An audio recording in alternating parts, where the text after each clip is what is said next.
Good evening, ladies, gentlemen, boys and girls, and welcome to the oNiD Racing YouTube channel, and welcome to a very damp and dry and wet Spa-Francorchamps circuit for the finale of this oNiD Racing Multiclass World Cup. It's round 8 of 8.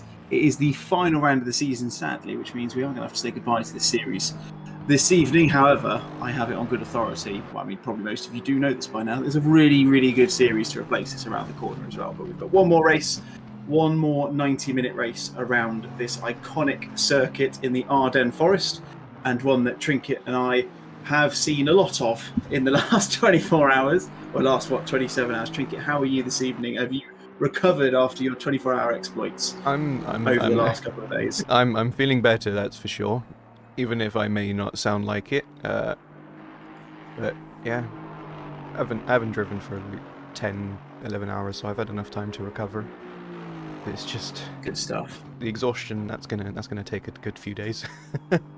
Absolutely, yeah. F's in the chat for the both of us for having to do the culmination of what is going to be by the end of this half an hour, about 27 and a half hours, I think, all in.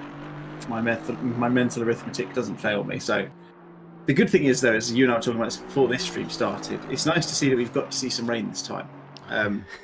So it does spice things up a little bit. Greasy track, though, so an interesting combination. Does beg the question whether anyone is on any any dry tyres at the moment. Sorry, because I used your little I used your little tip that you gave me the other day, or I think it might have been, was it last week? A few streams before? I can't remember what it was, but you were telling me about the markings on the tyre wall on the dry tyres. You can look for that yellow mark. I used that in a stream the other night. It was very helpful.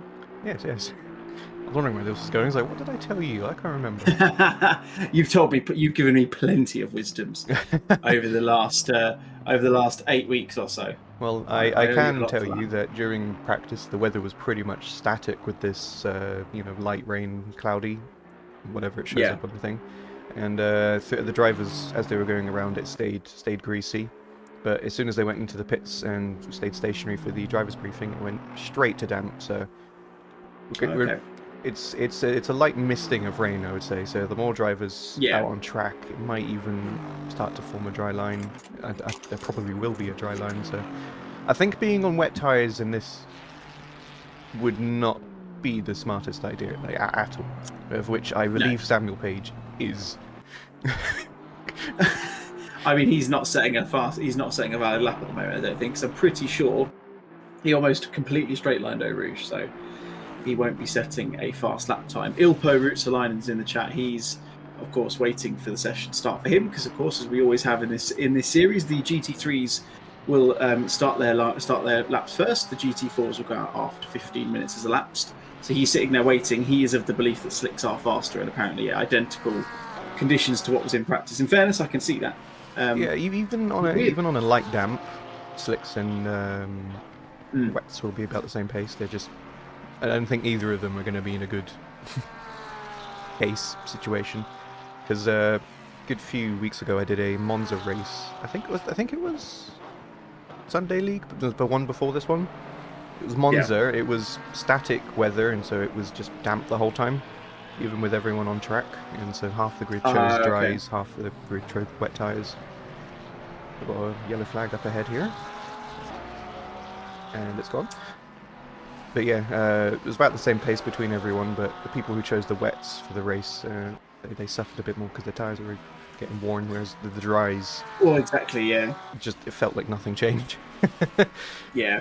Well, that's again, it's exactly what Ilpo's suggesting in the chat as well. Going to say probably last 1 or 2 laps if you go for the wet. So, well, I suppose one disappointing thing about this, you can never you can tell if you go close enough and look properly, but you can never really have a pretty clear idea unless they've stopped or you go nice and close to the wheel arches, which I don't feel like we should be doing for every single car that comes over the line. Reina SR sets the stall out first of everybody, the 2:24.445. So what's that? That's around about 7 or 8 seconds. In fact, no, probably about 9 seconds, I would say, off a very quick lap time. Seddon Tutt then comes in half a second quicker with a 2:23.9.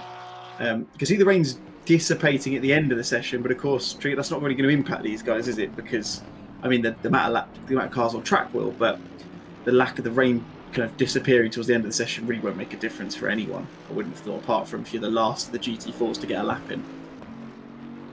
Yeah, and I don't even really think if it stops raining, it will change that much.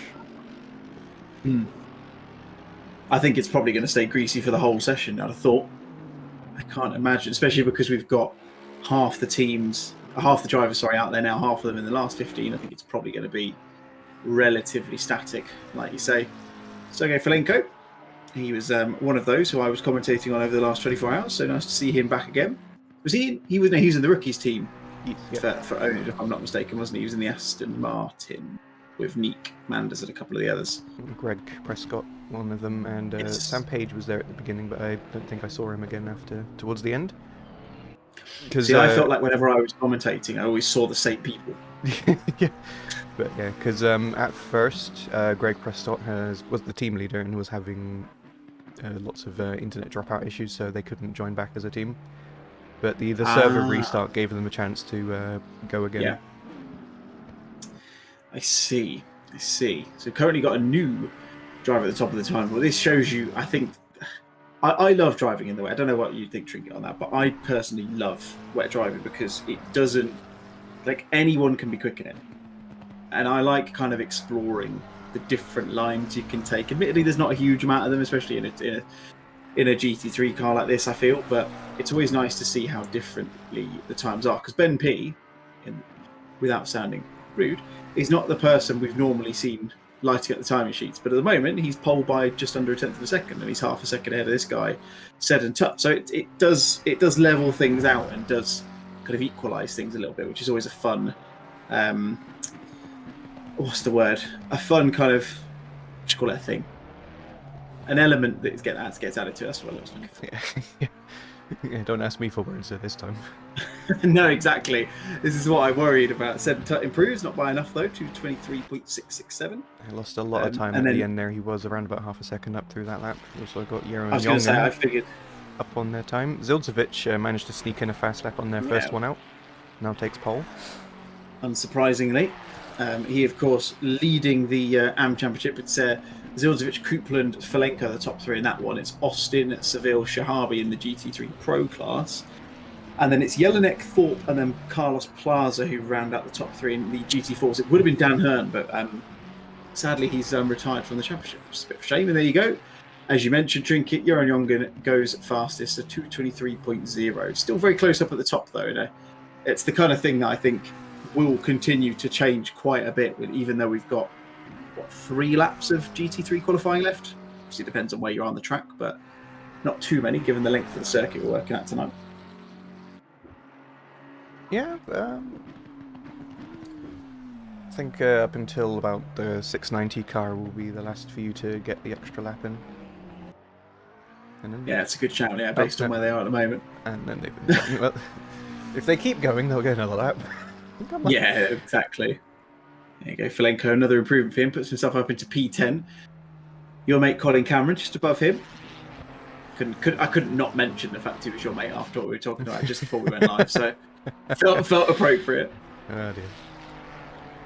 Who have we got? We've got at least 2 people yet set at that time. Sorry.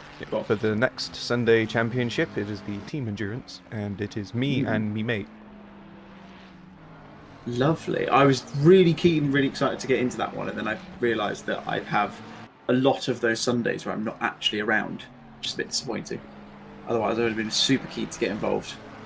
It'll be good to see you on track again. I haven't seen you in a while. I haven't been on track in a while. That's why. I think the last one I did was the RCI 2.4 at Suzuka, and that was, Christ, when was that? That was mid to early July, I think. It was a long time ago. I have kind of after this last one we've just done, that you and I are both involved in yesterday and today, I have decided I want to try and get into an actual league at some point. Get stuck in, find one that suits, and then hopefully get a bit more track time back in again. So I do miss it. Yeah, you don't really realise how much you miss it until you haven't done it in ages, and you realise how long it's been since you have done it. I've been there exactly before as well. That is pretty much nail on the head stuff. Like did that one race. I did that race. I did another one. It was another 2.4 at Bathurst about 6 weeks before. I came out of the second one. I was like, oh, I really need to find a series to get involved in. As Jeroen Jongen goes fast, the 2:22.9. Seddon Tut was the provisional pole sitter. So both of them have shifted Zildzovic back a couple of positions. As we say, good evening to Ramiel 2712, who says hello, guys. Hello, well, actually, he guys. says hello, Hoys. Hello. Hello. Hello. Oh dear, I will miss saying things like that in these streams. I have to say, especially if you're not going to be around for the next Sunday ones. Although I believe that the broadcast team is set up in the books for that one, unless I'm mistaken. I haven't really properly kept an eye on things, but Yes, as I'm racing, I am not doing the streaming for it, but I will be doing the Monday streams for Racing Stronger on their new league. It will be on their Twitch page. Still waiting for a co-commentator for that one. God, that felt like a hint, nudge, nudge if ever I felt one. No. There's plenty of people, I hope. To be fair, I think we're blessed with a lot of people. There is a lot of people in the oNiD admin team who can do a very good job of slotting in. Obviously, I mean, to be fair, you were well kept whilst I was away for a couple of weeks, so there's clearly some ample cover, unfortunately, where needed. Apex Vest appears in the chat. Hello, ladies and gents. Oh, that's what I'm saying. I did see that Ramiel did actually put another message into the chat. I think he said he can't type. I can't see that. Is it because no, I think it's been. No, I think he's removed it because it was there. Oh, actually, yeah, I'm in top chat. I wonder if it is. Yeah. Silly YouTube features, but yeah. No, not in both. I never. Do you know what? Until you said top chat, I forgot I was even in that. Forget it just selects it for you automatically. I can't say I've ever noticed the difference. I think it only really matters if you're big and your chat's like exploding. But I think it also hides random messages and you'll never know it's gone. It's just silly. Alex Sharby comes across the line. Oh, so nice. close. Look at how close this is. There's a tenth between, there's 800ths of a second between its first, second, and third. At the moment, Tut's going to get one more lap in. Everyone's mostly going to get one more, apart from those who are kind of. In fact, what have we got? Yeah, so Tut's number 18 get one just. Oh wait, no, there's still another minute. No, yeah, sorry, we've got time. I'm trying to. Yeah, sorry, I've overcomplicated this by trying to figure it out, but we'll find out soon enough. I think most of the guys think this is probably Seddon's last lap, and I think he may be up to car 16. Who's car 16? I can't see him. Zildzovic. I think from him backwards, they're on their final laps. Is my personal thought. Hello, viewers. That feels like I feel like I should be saying that in a certain way as well. Hello, Mourinho. Like a very Troy McClure. Just bring out all of the introductions, I guess. Hello, viewers and streamers. Hello, YouTube. You gotta love it. You've gotta love it. To be fair, that's kind of the carnage that my broadcast descended into over the last 24 hours, anyway. So I'm kind of used to it at this point. I feel like I'm not really making words anymore. I'm just kind of seeing what happens as we go along. Shahabi in the pit lane, so he will not improve. So his position of P2 is the best he can hope for. Zildzovic is getting He's close. very quick out of there. He's about 3.5 tenths up at the moment. BP behind is half a second up now. Was on board with Seddon Tut, who's about 2 tenths up now. It's going to really shake things up at the top now. It really is. Everyone's improving if they can keep a hold of it. Yeah, Rainer Ressal is going to be the next one to cross the line. He's just ahead of Zildzovic. We'll say we'll keep an eye on him. He's currently in P. Where is he gone? He's disappeared. He's in P8 at the moment. Will he improve?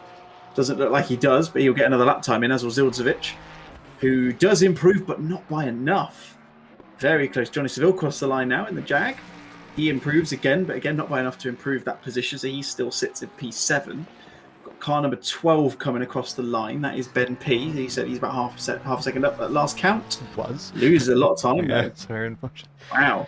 I mentioned it, and it no longer is the case. Yeah, you said it, and it's gone. So Tut back in the pit, so he's not going to improve. Ben P is also not going to improve. Everyone now is putting their final laps in. Leighton Austin crosses the line any second now. What's his time going to be? He will improve, gets up to P8. and has to avoid Johnny Ashley in the Bentley there. That's stricken across the line. So the next car who will put a lap time in will be the 13 car of Sam Page, who is right at the back of the grid at the moment in the GT3s. Fortunately for him, though, of course, Triggy has put a lap time in, so that does mean he'll start on the grid rather than from the pit lane. Yeah, we do have Jay Watson, who has not set a lap time currently. They are they're the 2:04. They're just about here. Is that coming through Piff Paff? Yeah, there you go. I could just see an 04. Still on a valid lap currently. They're down on one of their previous valid laps, so it's not going to be too quick, but better than being behind the GT4s, as you were just saying. Exactly. Does have a massive impact. Samuel Page going to cross the line. Does improve, but only by probably by half a tenth. So he will be 22nd at best on the grid, depending on what Jack Watson can put in. Ollie Knowles now coming through the back straight into Blanchimont and down towards the bus stop chicane. As you can see, the track temperature, I think has gone up by 1 degree. The actual track status and weather has stayed exactly the same. As he goes a little bit deep into the bus stop, that's going to impact that line. It's going to compromise the second apex as he comes out of there. Foot flat to the floor as he crosses the line. He doesn't improve from what I saw there. Colin Cameron now coming through the bus stop. He is in 13th for the 2:24.7. He's got just under a tenth to improve to get past Thibaut Gurtin, and does not improve. Loses 2 tenths to his personal best in the last lap there. 77 car coming across the line. That's going to be Dan Tomlinson. He crossed the line again. Doesn't improve to any position. Rainer Ressar will pit, so he will not put in another lap time. Johnny Seville coming through the bus stop. I wonder if just ahead. Does take pole position in a massive way. Wow, but right Seville at the half a second up. Oh, he's lost a little bit on the exit there. What can he do? He does improve, but not by enough to make any serious gains on the grid. So it will be had enough there to maybe even fight for like a top 4 starting position, and that would have been great. That would have been fantastic, especially in that Jag. Saying that, he's in the Jag, but he's still second in the championship, courtesy of just courtesy of partaking in every race, pretty much. Yeah, but Seville really has shown one of his big strengths. Someone was telling me, I think it might have been Ash Coupland, actually. I think I was messaging him the other day, and he was telling me that he was wondering if I'd signed up to the team endurance event that we were talking about a moment ago that's replacing this after this weekend. And I said, obviously, I'm not sure. I don't think I've got the chance to. He then told me that Johnny was actually signed up as well. And he's driving in the LFM car, obviously, but he's also driving with a name most of you will know, a small figure in the arena called Yuri Kazdorp. He's going to be driving with, which seems a little bit unfair, especially considering they've elected to go for the Ferrari 296, their weapon of choice. I am not familiar with that name, so might have to educate me on them, as well as anyone else in chat who might not know who they are. He is incredibly quick. He is one of the top tier esports drivers. I can't remember who he used to drive for. He's a Dutch guy, as you can imagine. I think most of the really quick guys tend to be Dutch nowadays for some reason. Getting quite a bit of a wiggle going through no name. But yeah, he has been incredibly quick. Yeah. Gonna be fun beating Seville in the Team Cup, says North Swed 1. I love that confidence. And Mercyful is back in. He's back to GT3s. Oh dear. Yeah, you just can't have it. You can't get enough of it, especially around here. Like I said, at least we got rain this time. Spa really is a track where it's like the biggest deficit between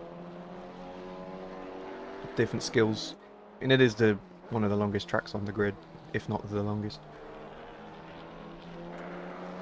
Yeah, I think it is the longest, isn't it? Yeah, it's the longest lap time, as I know.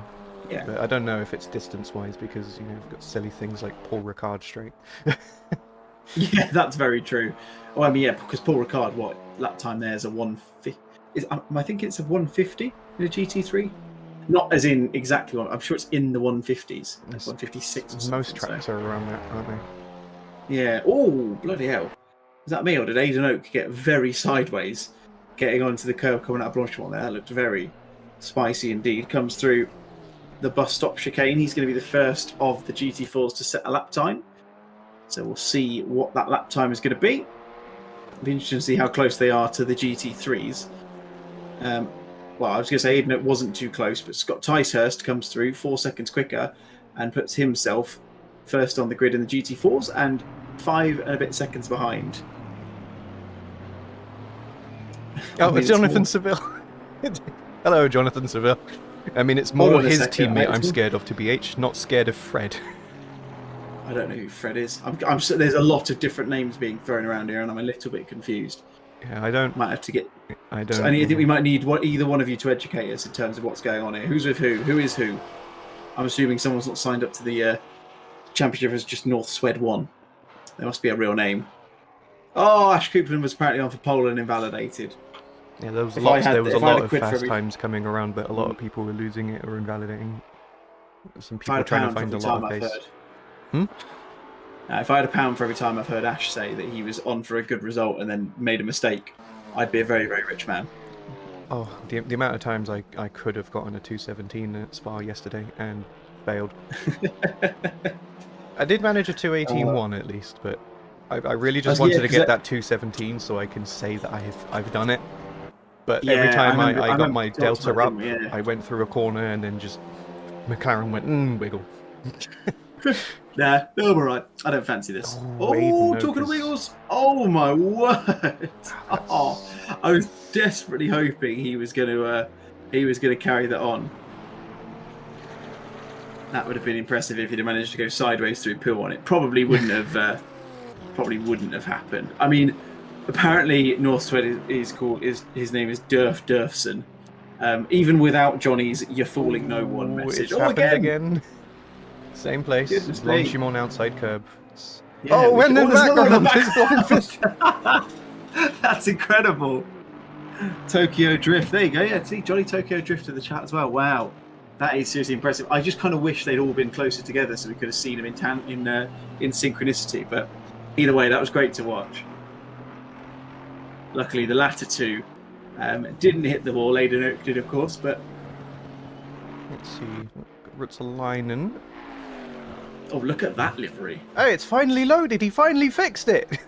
Has it been like 4 weeks, 5 weeks? Yeah, because I feel like when we were at COTA, I think he had it selected, but I don't think it showed up. And it was difficult to tell because... It's also very possible that the delivery wasn't working because of the bug that's been going on. Oh, the JSON file bug one. Possible. The car file, sorry. Yeah. Yeah, we've had AC Twitter in our Twitter DMs at Positive Perception over the last couple of days trying to figure out what's going on. So yeah, I had to install Notepad++, annoyingly. Just to change a few JSON files. I need line by line. Yeah, I haven't changed. I haven't used that tool in years. Another one. These guys running with 0 TC. They're going for the Johnny Seville strat. Definitely running low TC, I would think, because you really need the power out of these corners. 100%. I always will. People like I've raced with people and I've done races where I've been in the dry and then been in the wet, and they've gone, "Why aren't you changing your traction control settings?" Like, because I can still drive with it. Like, it's much better to modulate your throttle than it is to keep getting the TC to get activated. It just slows you down. So, just have a lighter right foot. I was going to say left foot then, would have sounded absolutely mad and off my rocker. As Martin Thorpe comes through, puts in a faster lap time, still 2.5 seconds off of the QRT man, Scott Ticehurst, who is now a man on screen. Will he get through Pouon without going sideways? It looks like he will. So this French car has decided it can carry on. Weirdly from there, it looks like there is, I mean, apart from the spots on the dash on the windscreen, it looks like it's barely raining at all. That's just how light the rain is. In fairness, I don't think I've ever seen that forecast picture. I know that everyone else can't see it because I'm pretty sure it's on the way. It's in the way in front of the screen, but it's like the cloud with sun in it, but it's got a rain cloud with then a little cloud behind it. I don't think I've ever seen that before. I've only seen it a couple of times, but yeah, it is just a light misting of rain, but it's enough to prevent the track from getting gritty. Yeah, absolutely. Still greasy. Stay greasy the entire time. There's no wind as well, so it's unsurprising to see that the track conditions have barely changed. We've now gone up a degree in ambient as well, so it's 28 now. Slightly warming up. Yeah, so it's 11 in the morning, so it will be picking up, and it's likely to be the same for the race. Yeah, exactly. I mean, thinking about this, think about how humid it would be on, like, even at the side of the track there. If this was the conditions in real life right now, I mean, that would be very uncomfortable, I feel. I would not be having a good time if I was in those grandstands. I don't think anyone would, to be fair, unless they were at the little kind of grandstand spot by Poon, and they've just watched 3 cars slide through it, all with differing results. I'd enjoy that. Yes, Not sure I'd I'll enjoy suffer the through rest of the humidity. I want to watch this again. Exactly. Baden Navivovic puts a lap time in and is immediately superseded by Elvin Blomqvist behind him, who elects to stop on the track on the start-finish straight. Here's the one of the 3 cars who did slide and didn't end up having a good time at the back of it. Aidan Oak in the Alpine Esports Series car, 42. He's 3.5 seconds off. The GT4 lap times, Trinket, are a bit more spread than the GT3s are, it seems. Clearly, these guys not necessarily having the same level of comfort in the conditions as one another, it may be. If I can say, at least, if the practice server was conditions like this, I don't know if it would have stayed like this. Because there's less people in there, a lot of people sitting around. It might have gone to like a damp or a wet. I'm not sure if anyone really has had practice in a greasy, weird track like this. That's exactly the way I would explain it. Yeah, just weird. It's a weird set of conditions that these guys are driving in. So fair play to them all. I would actually quite enjoy it, to be fair. Oh, I love random, confusing weather. Because it's a bit different than doing the same track every weekend. Oh yes, Optimum Spa. Time to watch the 215s flying again. Yeah, time to watch 215s and then just immediately feel disheartened because you can't do a 215 and everyone's there like, oh, I can do them. Oh, great, thanks. Thanks for rubbing in. Yeah, before 1.9 came out, I couldn't even get under a 220. Oh, see, I was the opposite. I was really quick. To be fair, I've said this a few times. I didn't actually drive. I haven't driven Spa since 1.9 came out, so I don't know what my lap times would be. But 1.8, I was, and before I was around the high 17s. I've just noticed there is a Johnny command in the chat as well. I've never seen that before. I can't believe it's taken us 8 races for me to see that. It's a come over from Twitch. If you're not sure whose fault it was probably Johnny's. I can't remember what other commands there are, but there's a few of them. It's a great command, to be fair. Who's improving? They're all about the same. Yeah, not too much improvement at the moment. Let's go on board with. Let's go across the line. ML. Lots of blue flags on track, as you can see further ahead.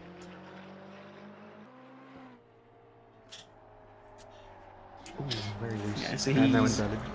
Nope, not invalid. Oh, that's good. I was going to say, if they're invalid, that would have been probably their last lap, because I can't imagine them getting around the rest of this lap within the next minute and 10 seconds. I think all of the other 3, so who's that? Elvin Blomqvist, who's 26, Habibovic, and I can't quite see, I think it's Dan Lindblom. It's 823 there, so they should, in theory, get across the line in time. I mean, oh god, I've forgotten names again. Blomqvist definitely will. I think the others will as well. I think Marco L's maybe just a bit too far back. GT3 car fine. I don't know if he'll get there. We'll see. So his lap time's I was going to say with the 235, he would be a second off of making it to the line, but because he's not doing 235s, he's unfortunately not going to make it. Ah, there you go. There's the maths for you. Luke Sherlock, I saw at the top of LACOM, made a mistake, so he won't put another lap time in. Neither will Scott Ticehurst. He's just gone off. Oh, he's got a bit wide there. I was going to say that looked like it might have been validated. He was half a second up there. Oh, and that's all he needed to get ahead of Aidan Oak. Exactly. He needs half a tenth, if that, to get that improvement, but not going to happen. But Aidan Oak is improving. Well, then it might not have made a difference anyway. He's got his eyes firmly centred on Martin Thorpe. He's got 9 tenths to gain. Who else is on a lap? Ruotsalainen's just behind this man on track, just coming up out of Stavolo up towards Blanchimont like we're going through now.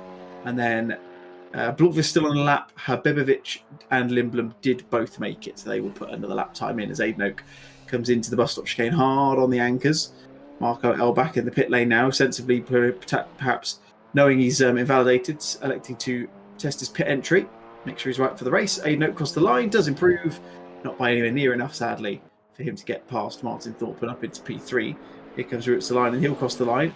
He does not improve, just about lost some time, looks like, coming out of the final corner. Ticehurst looks like he carried on with the lap, just again, like we said before, to give himself a chance to just test that pit entry.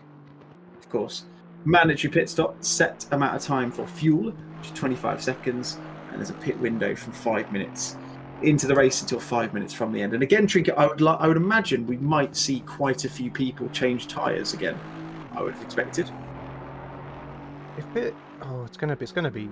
Oh yeah, I don't know how I would play this. I'll just have to play this one out. I feel. I don't know if there's a strategy out there for this. Well, exactly. I mean, that's the difficult thing. We'll see. If we tick over and it's wet, then yeah, it's going to be a really tough one to figure out. So Ralph Vest, I'm assuming that's who Apex Vest is, because same name. Didn't put a lap time in. Still dealing with wheel software issues, which is a shame. But he has made it back into the server before the race. Fortunately, I did think there was 10 a minute ago, so nice to see that he's managed to hop back in. Tails, actual ice rink out there. It looks second and a half up currently. See what wiggle on the line, loses a little bit, but still going to be enough. 3. Oh, if he hadn't had the wiggle, he probably would have got up to P2, but instead P3. Sorry, but instead settles for P4. Winging it is the strat, Johnny Seville says. Yeah, this is how I rock. This is how I roll. My name is Johnny Seville. This is how I do it. Habibovic are so deep into the bus stop, that's going to have a big impact. It's going to compromise his line.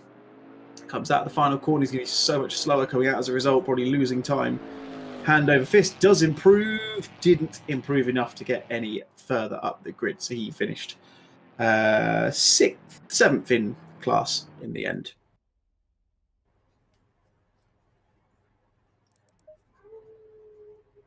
Oh, now that's interesting.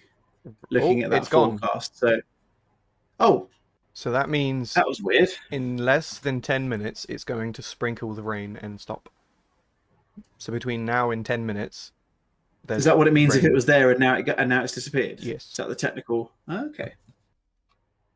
Because all the forecast is telling you is that in this amount of time, it will be doing this.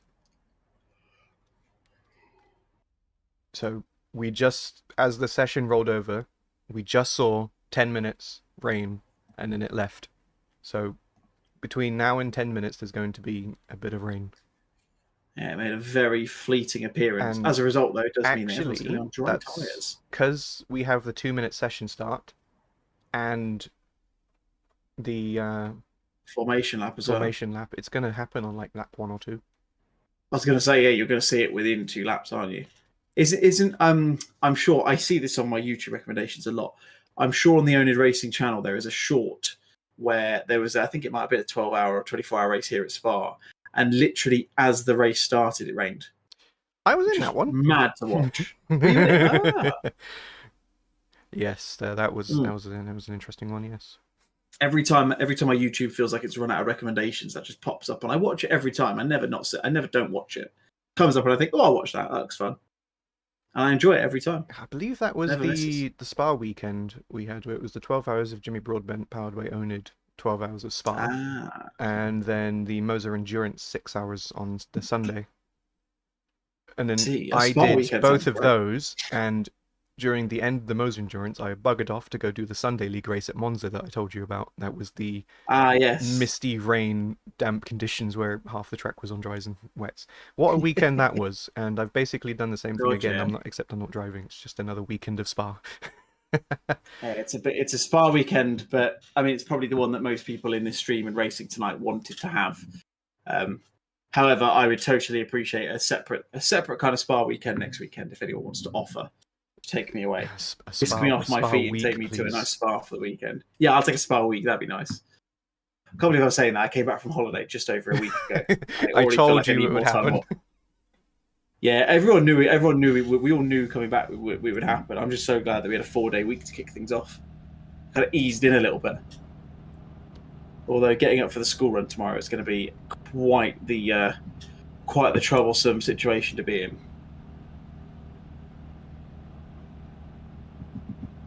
We'll see how the weathers hold up for the 90 minutes of the race, because we saw the sprinkling of rain. It's only going to be a few minutes long, if anything. Hopefully it's heavy enough that it will cause something. It would definitely get rid of any grip that's put down, because the track's fast. It's not green, it's fast. Yeah.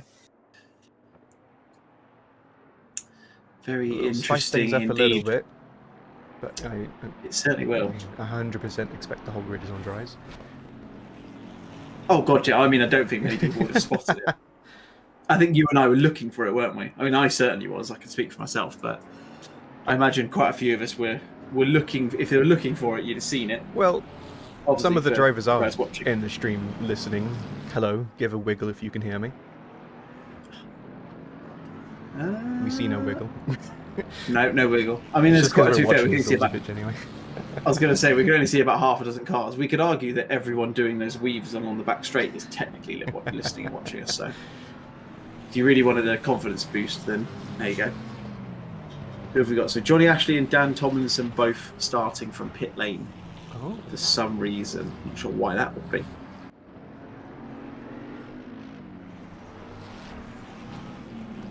Otherwise, possibly started on wets by mistake. Maybe, I don't.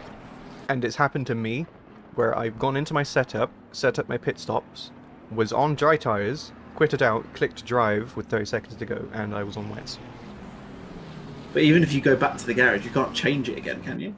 Or can you? You can't. And once you've clicked drive, you can't do anything. I was going to say, you just have to teleport back to pits, because it is much faster to teleport back to pits, wait for green flag, very quickly return to garage, go to setup, put the correct tires back on, and then go out, than it is to go into the pits after the formation lap. The more you know with Trinket's task. It's painful, though, I'll tell you that. ACC version. But the good thing is that because of how many cars there are on grid and how much of a bog it's going to be going up a Rouge and down the Kemmel and such, they should be able to catch up to the back of the grid quite quickly. It'll be no different as if you got spammed. No, exactly, yeah. Hopefully we don't see any incidents at the start. Of course, in the last race you and I were working on earlier this weekend, what did we have? Well, we had two main starts, should we call it. The first one was rather chaotic, it has to be said. There's a few pictures kicking around of that, I think, from what I can remember. Should I mention that it was our team that caused it? Oh dear. Oh no. Because as you may remember, we were starting inside of people. Yes. So we were on the left side. It was very compact. Went green flag. The car in front of us didn't move, so our teammate moved over to the middle, and there was another McLaren there. Got a little bonk on the rear side, and then kind of like folded over us, and then just took the rest of the grid out. Became a roadblock. But, yeah, that was. I think that, funny enough, I think Johnny Seville or someone was in the chat and said it looked like the start of the F1 in the 90s when it was absolutely slinging it down with rain, and that same thing happened, and literally it was just a car park basically. Because it happened to us and we left and didn't see what happened. I saw the clip of someone who was in the accident. I was just astounded at how many people drove into the back of that pile at full speed. That's the thing. Like, it always happens in the sim, doesn't it? Like, nobody knows what a yellow flag actually means. It feels like yellow flag up ahead, and you're like, oh, okay, cool. I'll just carry on at normal racing speed. Felt like watching a BeamNG clip. I do understand the problem because I think obviously it picks up on anyone off the track, and you can run that risk, and then you find that straight afterwards, because they've gotten going again, that the car behind you doesn't get the yellow flag, and then they gain time on you. So I can understand people's hesitancy to do it, but it does end up causing incidents like that, which are just silly. It's all a bit silly sometimes, but almost coming around the final corner. Spa being one of those special tracks where the grid formation and the green flag are on not the start-finish straight. Well, yeah, what would you prefer? Would you prefer a standing start like this to start at the start-finish straight where the actual lap counter is, or do you prefer the way it is, where you get down to the bottom of the hill and then see green? I do like the way it is here, because getting just immediately diving for the hairpins just causes a lot of issues. If you've ever played F1, you know. Yeah, but that's true. Going up Eau Rouge is quite scary immediately after the start. Very true. Right, we'll hold that thought because we're green here for the final race of the season here in the oNiD Multiclass World Championship, and Alen Zildzovic gets the race underway. He's just about holding off Jeroen Jongen. Alex Shahabi gets mugged off by Seddon Tutt, and Johnny Seville's trying to follow his way through as well. Ben P is getting into the mix there as well, but Alen Zildzovic loses P1 off the start. Jeroen Jongen, I didn't actually see what happened there. I was looking at the rest of them, but manages to get very much ahead into the first lap. We've got a yellow flag, car number 6. That is, I think that was Ben P. I think, if I'm not mistaken, if I remember that car number. So he all comes. Stevie Soleil Coleman, Alen Zildzovic is spun round. Seddon Tutt involved in that as well. He gets spun, he gets collected by Johnny Seville as well. So there's been a little bit of incident, a little bit of carnage early doors in this one. It's actually Elvin Blomqvist who was causing that yellow flag. Further back, the 11 car of Seddon Tutt still waiting, and very sensibly, Tricky, you have to say, waited for pretty much everyone to get past before rejoining. Rather sensible indeed, but not the start that they would have wanted, not the start that Zildzovic would have wanted, nor that of Sergei Folenko. So you saw him just coming back on track out the exit of Brussels, and as a result they've now been thrusted right the way down back into the pack of that GT4s. Not the greatest start for some people, but not too many people collected in it, so everyone's still going. Jongen is I was going to tell you about the start for him. Bloody hell, he's disappeared. He's got big gap. I mean, who is the car behind us? The car.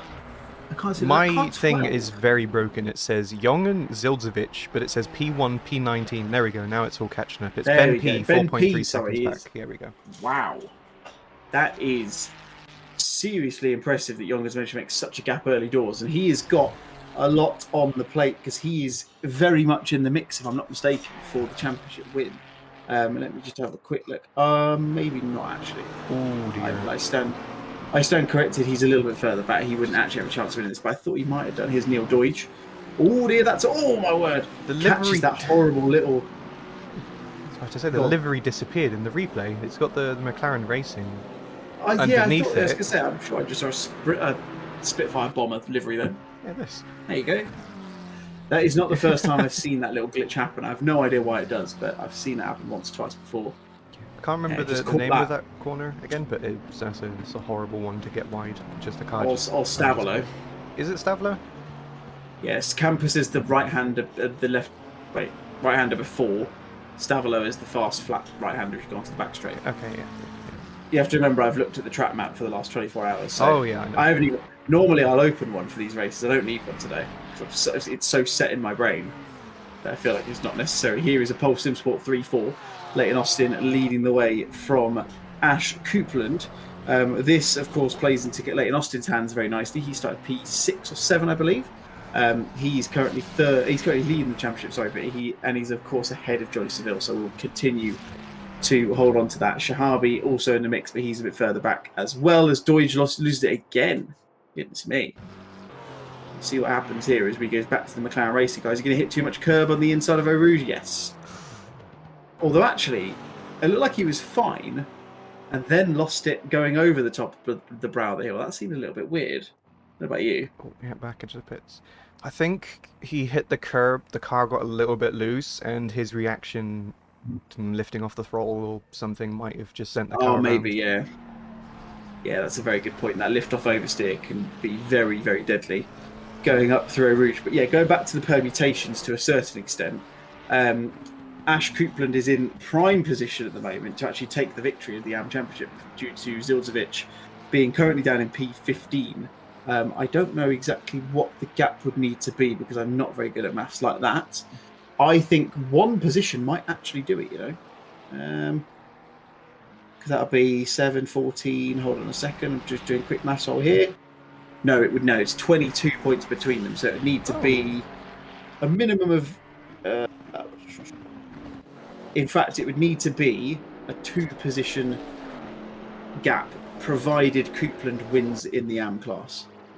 There's your little abacus moment. That's the best I'm going to do. I'm not going to go through the permutations of everything. Yeah, well, because I don't think I've got the patience. Oh, I got stop go 30 for speeding in pit lane. Oh dear. That would be Thibaut Guertin. Not the start he wanted. Of course, getting caught. I think he got caught up in some incidents as well by the looks of it. As here goes Johnny Ashley going past Roots-Salinen. Of course, Ashley started from the pit lane, so having to make his way through the back markers, or through the GT4 class drivers, I would say. Roots-Salinen leading that class at the moment. He's got a 1.955 second gap, which has dropped about half a tenth for the final sector ahead of Scott Ticehurst. So a change for the leaders. Pit window opens, Leighton Austin pointing the wrong way. That is the worst possible place you could have. Someone stop. Your friend Colin Cameron's in there. Zildzovic is in there as well. People are struggling with Eau Rouge big time. Oh my god. I thought Colin Cameron was about to do a spin back onto the track and nerf everyone. Luckily, wasn't the case. There's a lot of yellow flags I just need to... Yeah, this is Colin Cameron coming through. That's Alex Shahabi just behind him. would have been ahead. Something that happened already. Oh, that's Colin Cameron losing it in the zone. Yeah, that looks like the same thing as you mentioned that we might have seen. Oh my god, nearly collected Matt Holman there as well. That looks like, there's you see Zildzovic loses it in the back end as well. So it's, hold your brakes. So you can hear people shouting to him. Wow, that was... Leighton Austin... 23. 23, yeah. I'm not going to be able to get a proper replay on that one, so I'm not going to see what happened to Leighton Austin until later on. Yeah, it's just they were all separate incidents, just 3 people losing they just separately up Eau Rouge. Yeah. And looks like people, just very high speed as well, so it's not going to be a nice pit stop for them. No, absolutely. Going to be a long old gap for them. Pit window now open as Colin Cameron goes a little bit sideways through Pouon. Oh god, that is... Oh no! Oh, it's heartbreaking for Johnny Ashley. He gets caught up in... He's a complete passenger in that one. As a result, though, gets caught up, taken out, and into the wall for the number 9 oNiD Racing. Bravo Charlie's Bentley. That is heartbreaking. Someone put, if someone wants to be really brutal, put the put the command in the chat. Who's that going around? That's Leighton Austin again. I think that's all of these guys with suspension damage, isn't it? Because they can't keep the car in a straight line. It's also a lot of the rear end aero damage if they had it. I know Yes, Colin had it because yeah. he hit the wall backwards after the spin. Which I through... think Leighton Austin would have done as well then, yeah, looking at what he's doing. Because through... The words are leaving my mind. I mean, look at that rear wing. Pouon, that's it, yeah, Pouon. Yeah, through Pouon is where we saw Colin lose it a bit. Yeah. That's a lot of the aero dependence just gone. That is very true. That's a very wonky rear wing on the back of that Ferrari. That much is clear. But Colin Cameron has returned to the pits after that. I can only imagine the damage after that second backwards impact was just far too great. Well, yeah, he hit the wall as well, didn't he, after coming together with Johnny Ashley. So, yeah, relatively sizable impact. Johnny Ashley enters the pit lane as well. Zildzovic in the pit, serving his pit stop and getting that damage fixed because, of course, he was one of those who went off at the top of Eau Rouge as well. Here's Aidan Chatburn in the middle of a Shahabi-Knoll sandwich. Shahabi looking around the outside into Brussels. That move is not going to happen, Alex. I can promise you that for nothing. All Aidan's going to do is just very calmly stick on his line and not let you through.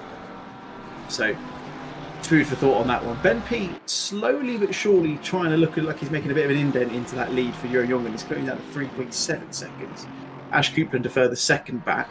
At the moment, though, like I say, based on what the calculations are, Ash Coupland is the elective AM Championship winner in the GT3 class. In terms of GT4, Martin Thorpe will take it only because Peter Jelinek isn't actually racing. So he'll take it on default, presumably finishes. Oh, that's good. And it will be Luke Sherlock will be in P... He might get P2. I'm not that quick at maths. I could probably give you a bit of an idea.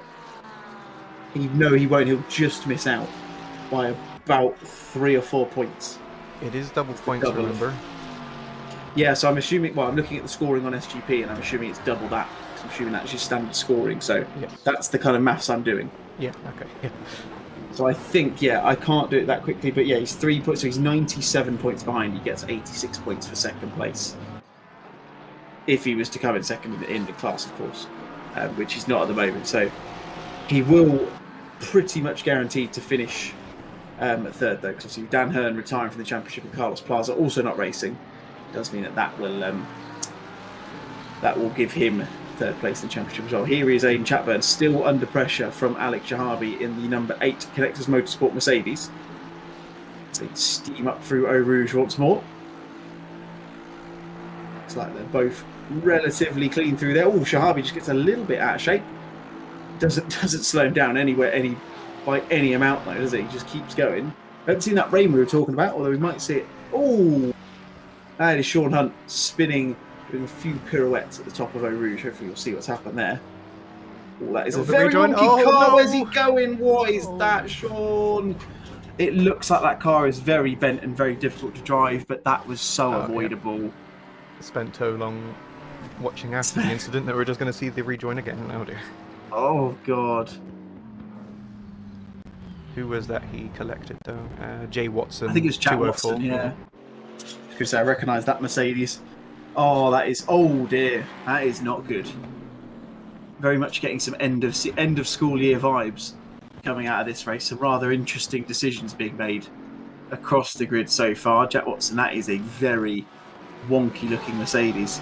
Aidan Chatburn seems to have made a gap. I was going to say he's not really made a gap to Shahabi, but he's now turned his attention to Ollie Knowles ahead of him in the Porsche 992.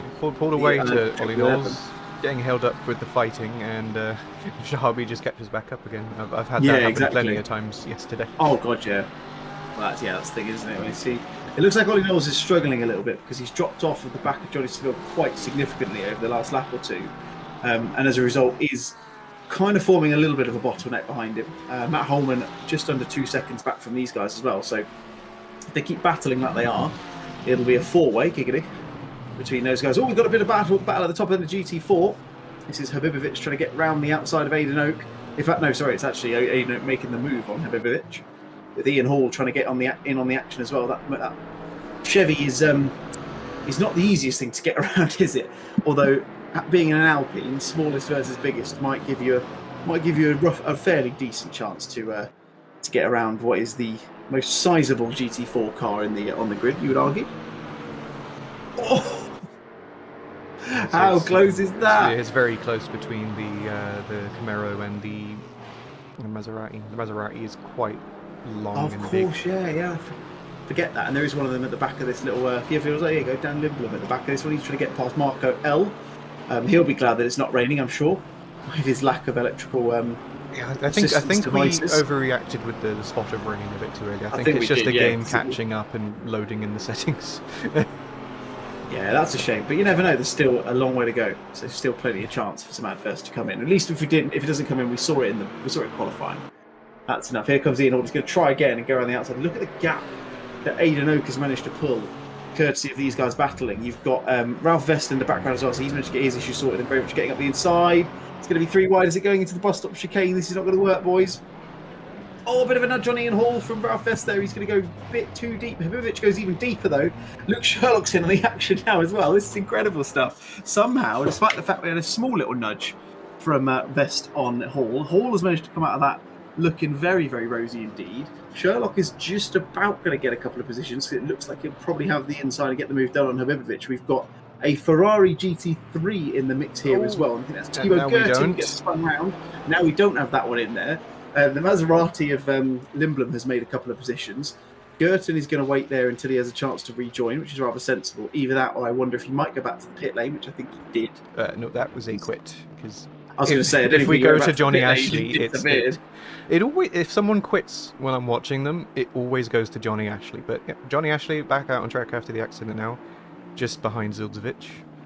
I did wonder if that might have been a quit of the rather, should we say, the rather frustrated variety. Cats have formed in the GT4 now. There's still a bit of a close fight, but let's move back on over here. We've got Seville and Holman fighting each other. Holman having a very good race so far. Around the outside into the bus stop, he's got in 5th earlier. Where's Seville going? Oh no. That is one of the clumsy. That is the most un-Johnny Seville thing I think I've ever seen. He just really slipped. Do you know what that reminds me of? I think it was Hockenheim in the Formula 1 a couple of years ago when it was raining. I think it was Charles Leclerc went on to like the he went on to like a part of the it went off the track basically, and it was like driving on ice, and you just watched him really slowly just kind of slide into the wall. It's exactly what it looked like. But back to this one. Holman's got Nick Manders very close for company. Sergei Folenko right on the back of these guys as well. He'll be looking for a strong result, of course. Third in the AM Championship for him. Holman under pressure, though. This is a fight for class position as well, so this is going to be important points for all three of these. Is this top speed of that McLaren going to help? It looks like it will. He's alongside. He's ahead of him as they go into the braking zone in Lecom. And Holman's going to stick to the inside. They're side by side through the first one, side by side just about through the second. But Holman gets the inside of the second apex and gets that move done as they go through Malmedy. Helicam doing a perfect job of capturing this. We've got Dan Tomlinson and Wilbert Van Oosten and Seven Tut in the background as well. But Holman loses that position. Importantly for him, though, Drinky doesn't lose the position to Sergei Folenko, who is very much on the back end of this battle. Really keeping at it. Lots of close fights going on. We've also got 3 cars behind, Tomlinson, Van Oosten and Tut catching up. Tut with the fastest lap at the moment of a 2:19.2. He got caught up at the start, of course, because he was I think he was P3 or P4 at the start of things, and obviously got spun. He got spun going through at the top end of. In fact, no, yeah, he was off at Lecom, wasn't he? And then waited. Obviously, he was at the back, so doing a good job making back some time. Shahabi has made some moves in the meantime. He's now going around the outside of Ollie Knowles. Just about managed it. Great move from him, going around the outside of campus. Managed to get the move done before Stavilo. He's circumnavigated Chatburn and Knowles, and will now set his attentions to the drivers ahead of him. Dan Lindblom and Luke Sherlock going side by side through Rouge. This is brave, boys. Oh, it's going to be super close. Ralph Vest looks like he gives Lindblom a little bit of a nudge going up the top of the hill, giving him a little bit of a speed boost. Vest goes to the left-hand side now, so these guys have formed a little bit of a group again. Is he going to have enough top-end speed to get alongside Sherlock? It doesn't look like he will, as Johnny Seville's now in the pit lane, dropping down their standings. That is Marco L in the background of this one as well. Jeez, goodness me, there is so much to keep an eye on. As Marco loses the back end, he goes a little bit sideways, drops back as a result. Ralph Vest is going to get the move done, and Sherlock, is he? Yes, he is. A little bit of contact between Lindblom and Sherlock now as well. Nobody gets turned around on that one, but Lindblom's going to be at the inside going into Bruxelles. He's going to try and set it down the inside. No ABS on that Maserati, of course, so he has to be very careful on the brakes to lock it up. Gets the move done, though. Nice and cleanly under braking. All change there. Sherlock goes from, where is he at the moment? He was currently at about 7th in class. He's now about 10th in the space of a few corners. That is from one way to go from hero to zero very, very quickly indeed. Yeah, the track went optimum just a short moment ago, so everyone's finding their pace again. Absolutely. We went from the mixed-up grid to the what you expect grid.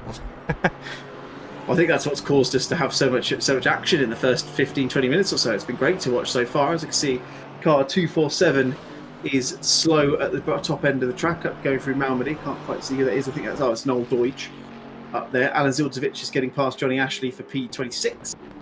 He's going to go round the outside. Lovely move from him. Johnny Ashley making it as difficult as he can, using the width of that Bentley to good effect.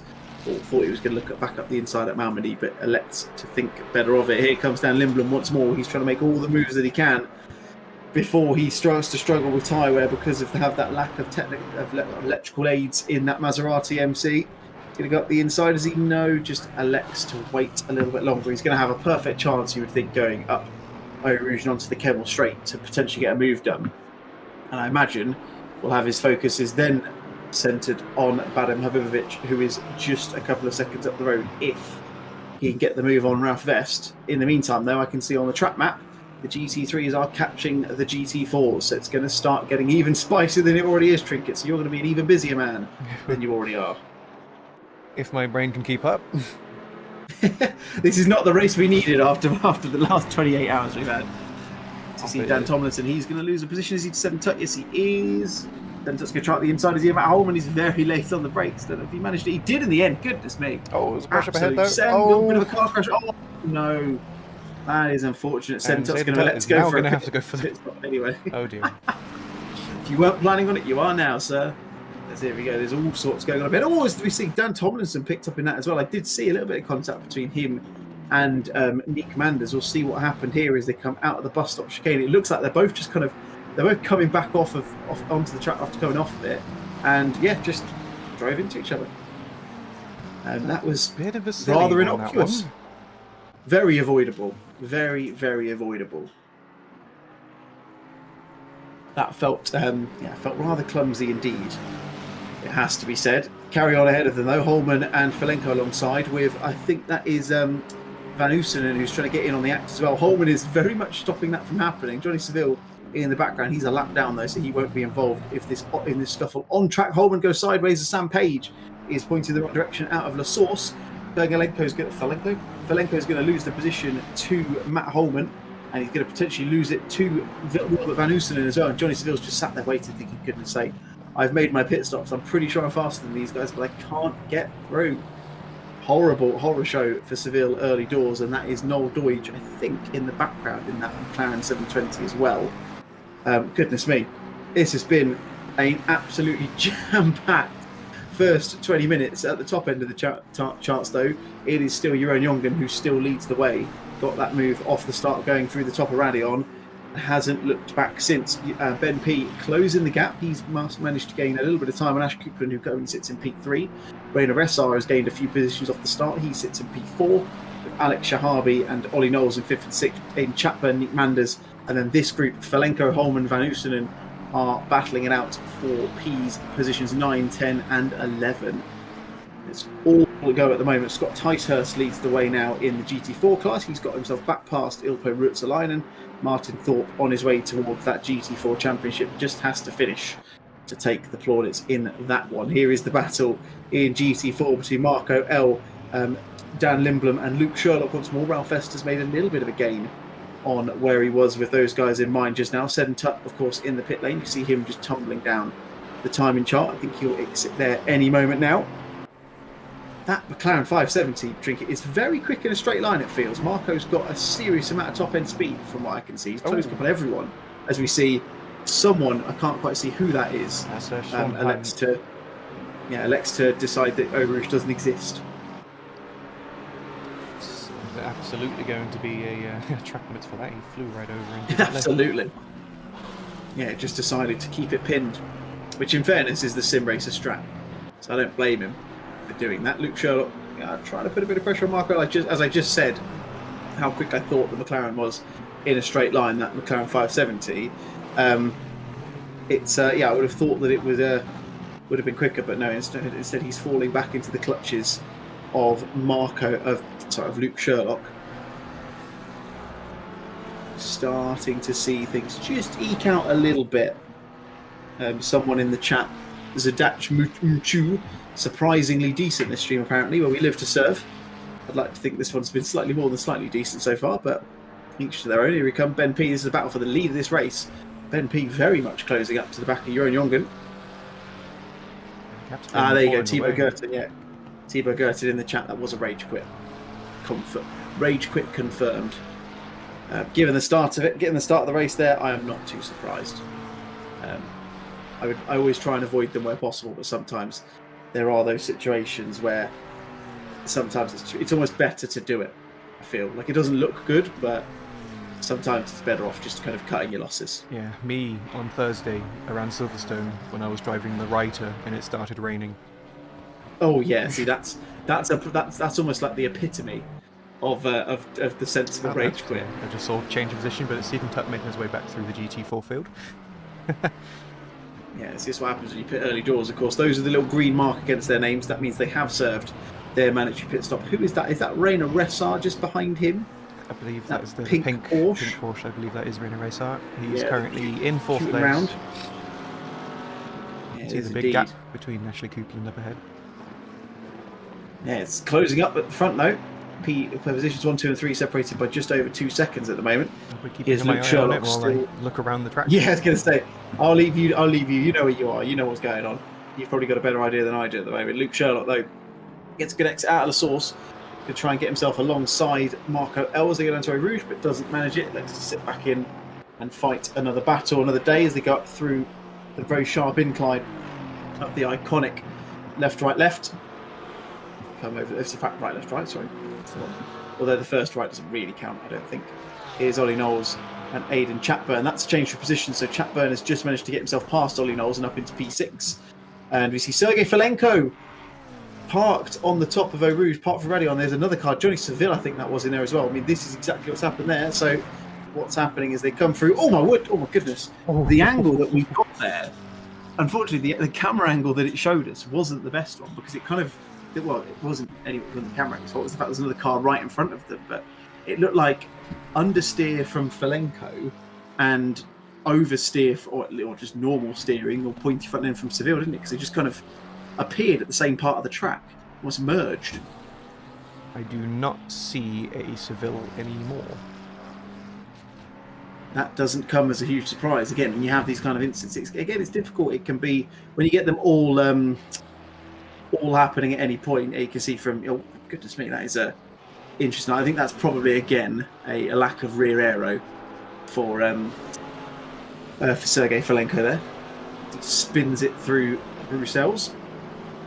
He's Daniel Lindblom. He's managed to get away from Mark Earl, as you mentioned before, and is very much on the back of Badim Habibovic in the DuPont liveried Chevy, who is then also behind Ralph Vest, who has had a fantastic start to this race, it has to be said. Started 9th in class, now up to P6. So he's made some serious moves in the first 15 of this one. Of course, couldn't qualify because of some technical issues, so he's just making his way through the field, showing his pace. I believe that's Martin Thorpe making his way through the traffic and getting probably a little bit scared.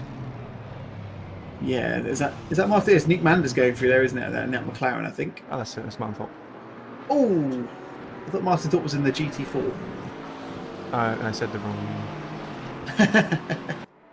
It happens. We've had a long weekend. I'm in the wrong place. It is Nick Manders, yes. Ah, okay. I'm tired. 24 hours of Spa. 24, then followed by another 90 minutes of it. There is so much of a good. There is such thing as too much of a good thing. Had a yellow flag for Lee Knowles there. Must have gone a bit wide up a Rouge. I believe that's what happened to him earlier when he lost the position to Chapman because he was quite slow down the straight. The move was made halfway down it, so I think he might have had that in the previous lap. The gap's quite big now. I was thinking that maybe just getting that line wrong. We know how easy it is to offset the car going through there. Here's Shahabi back up he's onto the back of Rainer Ressar now. He's closing up over the last few laps. You can see the gap between. In fact, Ben P taking the lead. I've just noticed on the timing charts. That's a change for lead. Gets himself past Jongen, who's now going past. I think that's Ticehurst in the GT4. I can't quite see the number. No, sorry, I think it's Ian Hall. No, it is Scott Ticehurst. Sorry. Yeah, Ticehurst QRT. Yeah, it was the number because I know Ian Hall's a QRT driver as well. So I was looking for the number more than anything. Took me a while to do it. Sergei Felenko now in the pits, understandably, given that that accident that he had with Johnny Seville a few moments ago. But yeah, Ben P showing some pace this evening. Again, what I'm sure he won't mind me saying, not necessarily lit up the timing sheets in the last rounds that certainly I've been privy to. That's the Maserati line through Puon. Wowee, that was seriously impressive from the Fry guy's 823 car. And yeah, like you say, it gets past Habibovic, and then essentially I feel like that's kind of rubbing it in, isn't it? Because he's got the move done and then gone, here you go, try a bit of this on for size, and just drifted through one of the most kind of confidence requiring corners on the world motorsport calendar, I would argue. I had a very interesting time through there on my my third start. So I have a G29 with those terrible Logitech clamps, and yes, I know where this is going now. You said the clamps. So came out of the pits, started getting ready for stuff, braked at the end of the Kemmel into Lekund, and wheel came off desk. Oh no! I spent some time trying to push it back in while driving and screw it back in again. After no name, I checked to see if my wheel was properly plugged in. Not plugged in, but pushed in enough, and I noticed there was still an inch gap. So I tried unscrewing and pushing it back in again, and I lost the car around... I hate forgetting, it's Puon, right? Yeah, Puon's a double left-hander, yeah. Oh, mate. I lost it around Puon. Horror show. And even though I was on the inside of the corner and not moving unpredictably, someone still managed to hit the back of the car. That's one thing that we were very much aware of as a collective administrative team throughout that race. There was a lot of people who weren't necessarily making the right decisions at the right times, sadly. Food for thought. for next time. But Young and certainly not giving up the position on Benpy. Not sure how the position was made, but Benpy is certainly showing some speed. Oh, yeah. It's close because it's GT3 and GT4. I need to look a little bit more before I panic click on something and go, ooh, new. Oh, I've just noticed Felenko actually, good thing you popped onto him, he's actually got a stop go 30, presumably it's for speeding in the pit lane. So when it rains, it pours. When you're having a race such as this, of course, got caught up in that incident with Johnny Seville, and now as a result has a stop go 30 for his troubles after serving his only mandatory pit stop of the race. Here's Marco L on the back of Badam Habibovic. He has gapped Luke Sherlock slightly. That is Johnny Ashley behind him, but don't worry, Trinket, that is a move for position, but between two different classes. So I'll tell you that before you try and go and have a look at it. I did actually look before looking at it, clicking on it. Won't make that same mistake 3 times. So there you go. Yeah. So Marco's on. I feel like he should be further up than he is, because every time I see him on this stream so far, he looks like he's being rather aggressive, making moves and looking like he's really quick, but he's still third from the back of that GT4 pack. So he's doing me over a little bit here by suggesting that he's doing more than he actually is. Yeah, it's hard to say how people so do much worse than I meant from race to race. But got a new fastest lap by Sid and Tut, a 2:18.2, and in these conditions, that's very impressive. It's 33 degrees track temperature. And track temperature around here makes a huge difference to your speed and pace. It'd be warm. It's mighty warm. In the Ardennes Forest. Sherlock's now gotten back up onto the back of Marco L, so that's going to be another battle for position. I can see Dan Tomlinson in pit lane. So he's serving his mandatory pit stop by the looks of it. Again, we'll go back to it. We talked about it. I mean, now that we can we can at least assume until the halfway point in the race, there's not going to be any rain. So are you splitting this 50-50? And importantly, are you changing tyres? Yeah. That was an easy question. Well, I just spent 24 hours doing 70-minute stints on tyres. Yes, very true. You'll know what they feel. You'll know what they feel like. Yeah. No, I think it's this, especially when you put, because obviously the thing to consider in this one as well, for those of you who don't know, there's a 25-second minimum fuel time anyway. So to add 5 seconds and just pit for tyres is a bit of a no-brainer in my opinion. I couldn't agree with you more. Sam Page now. The difference between the two of those cars, though. Marco L was just pulling away from Luke Sherlock in that AMG. That's what I mean. Yeah, I think that I've always knew that the 570S was relatively quick in a straight line. I think it's second quickest only to the BMW on with regards to top end, but obviously a lot of this is based on setup as well. So with a track like Spa, as we see, I think that's Sergei Felenko serving his stop go 30. Yes, it is, because you see it's disappeared from his name. With that in mind,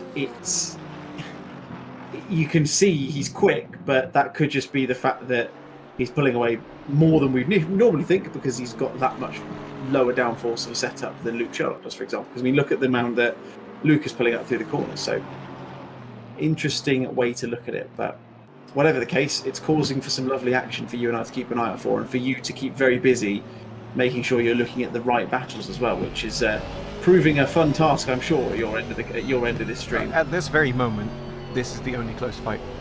The field is spread out massively already. I've known of commentators' curses on individual people. I feel like I've just commentated curse the entire race. Yeah, it was a very similar situation between different speed, because as you know, in the McLaren Cup last night, I just had to throw that in there. But yeah, we were. I know a lot of people were running 0 or 1 wing on their McLaren, so we didn't get much down the straight, but we had 3 on ours, so we would have some nice speed through the corners. But there's not a lot of moves that can be done through the corners, which is the annoying part. No, absolutely. It's there's a lot to keep an eye for, and I did appreciate the fact you called it the McLaren Cup. We actually, the people in the street decided they wanted to refer to it as the as if you saw, you know how you get like a murder of crows or a school of fish, like that sort of thing. You have like a name for a group of something. They decided that the right way to call a group of McLarens was just a Big Mac. Which I kind of enjoyed, but then after saying it about a dozen times, it just made me really hungry. So exclusive story, I actually went out that evening and bought a McDonald's for dinner. Oh. That's great. So it was clearly stuck in my head. Yeah, it's always surprising to see how many McLarens were in that race. Yeah, it is the meta at this point. There's not really much you can do about it. The only thing you could have done was put a custom BOP in, but I think, considering it was a charity race and all that sort of good stuff, I mean, what's the point? Like, people can drive what they want. I remember I was going to do a 24-hour race at Suzuka. I think it was for BUSR. I think you did one a couple of years ago. Again, it was a charity one, and I was racing with another team. And I decided to pull out because my graphics card and in fact, my PSU on my PC failed, so I had to get that replaced. But they did this thing where I think it was if there was more than 3 of one specific car, it would get bopped. So it was like if there's 4 of the same car, it will get 5 kilos. If there's 5, it will get 10, and so on and so forth. So this was not long after the new Mercedes AMG came out, the Evo, and 2020. To get the 2021 exactly. And so what happened is this one team who were very, very quick did their lap times. It was one of those pre-qualifying events. Did their lap times in the AMG Evo. I think it was 2 or 3 days, maybe if that, before the race, another one joined. So they got ballast put on. So they decided to rescind their place in championship, rejoin, but join in the old 2016 Merc, so they wouldn't have any ballast for the race. And they absolutely blitzed it, in fairness to them. I thought it was very clever what they did. It was annoying because I was thinking like, that feels like they're circumnavigating a rule here, but technically it was per model of car, so and they are different. It's like the 720S Evo versus the 720S. Exactly. There's quite sizable differences. Yes, because when I first started I'm about to sneeze one sec. It's late at night, so the hay fever just gets super strong for some reason. But when I first started out in ACC, my first online race was Jimmy Broadbent powered by oNiD Racing. It was a big grid at Spa, and I was in the 720S, the original one. But this, of course, was back in 1.8. So it's hard to gauge really how different the 720S Evo is. But 5 seconds faster, it's quite a lot. That is mad. It is that. Considering, again, to the untrained eye, it looks like it's exactly the same car. So, the fact that you can get that much time is seriously impressive. As a livery maker, when it came out, before the wireframes or 3D models got released, I very quickly went to investigate the differences in terms of livery making, and I know all the differences because I was trying to make a livery without using a wireframe or the 3D model. Yeah. Because I never really thought to do that, because normally I would same as you being a livery designer, if they get the Evo out, I would typically straight away just upload a design from the old car onto the new one just to see the differences. But I don't think I ever did that on the 720. I don't think I've done. Oh no, I've done one design. Yeah, it's exactly what I did with the 720S Evo. It's like the bonnet is the exact same shape, but the bonnet's moved up a little bit in the UV. The front bumper's changed and there's new fog lamps on it. So it's all kind of like shifted down in the bottom left. Yeah. But it's the little rest things of it was that make exactly actually the same, quite a big pretty much. difference. Yeah. It's always good fun. They like to make it simple for you, do kudos when it comes to this sort of thing. Especially if you're doing everything in 2D. A small change, like you say, a small change to the wireframe can make all the difference in terms of what it looks like. Here comes Alex Shahabi still trying to get round the cute and round car of Rainer Ressart. Not having any luck of it as of yet. These guys are dropping back off the P3 man Ash Coupland, who is also dropping off of Jeroen Jongen, who is also dropping off of Ben P. So Ben P's having a fantastic showing. Again, I can't think of where he's really placed in the first 7 rounds of this season. He's 8th in the championship, so he's not done too badly at all. I'm actually going to see if I can find. He's up 4 whole positions, just like Ashley Coupland.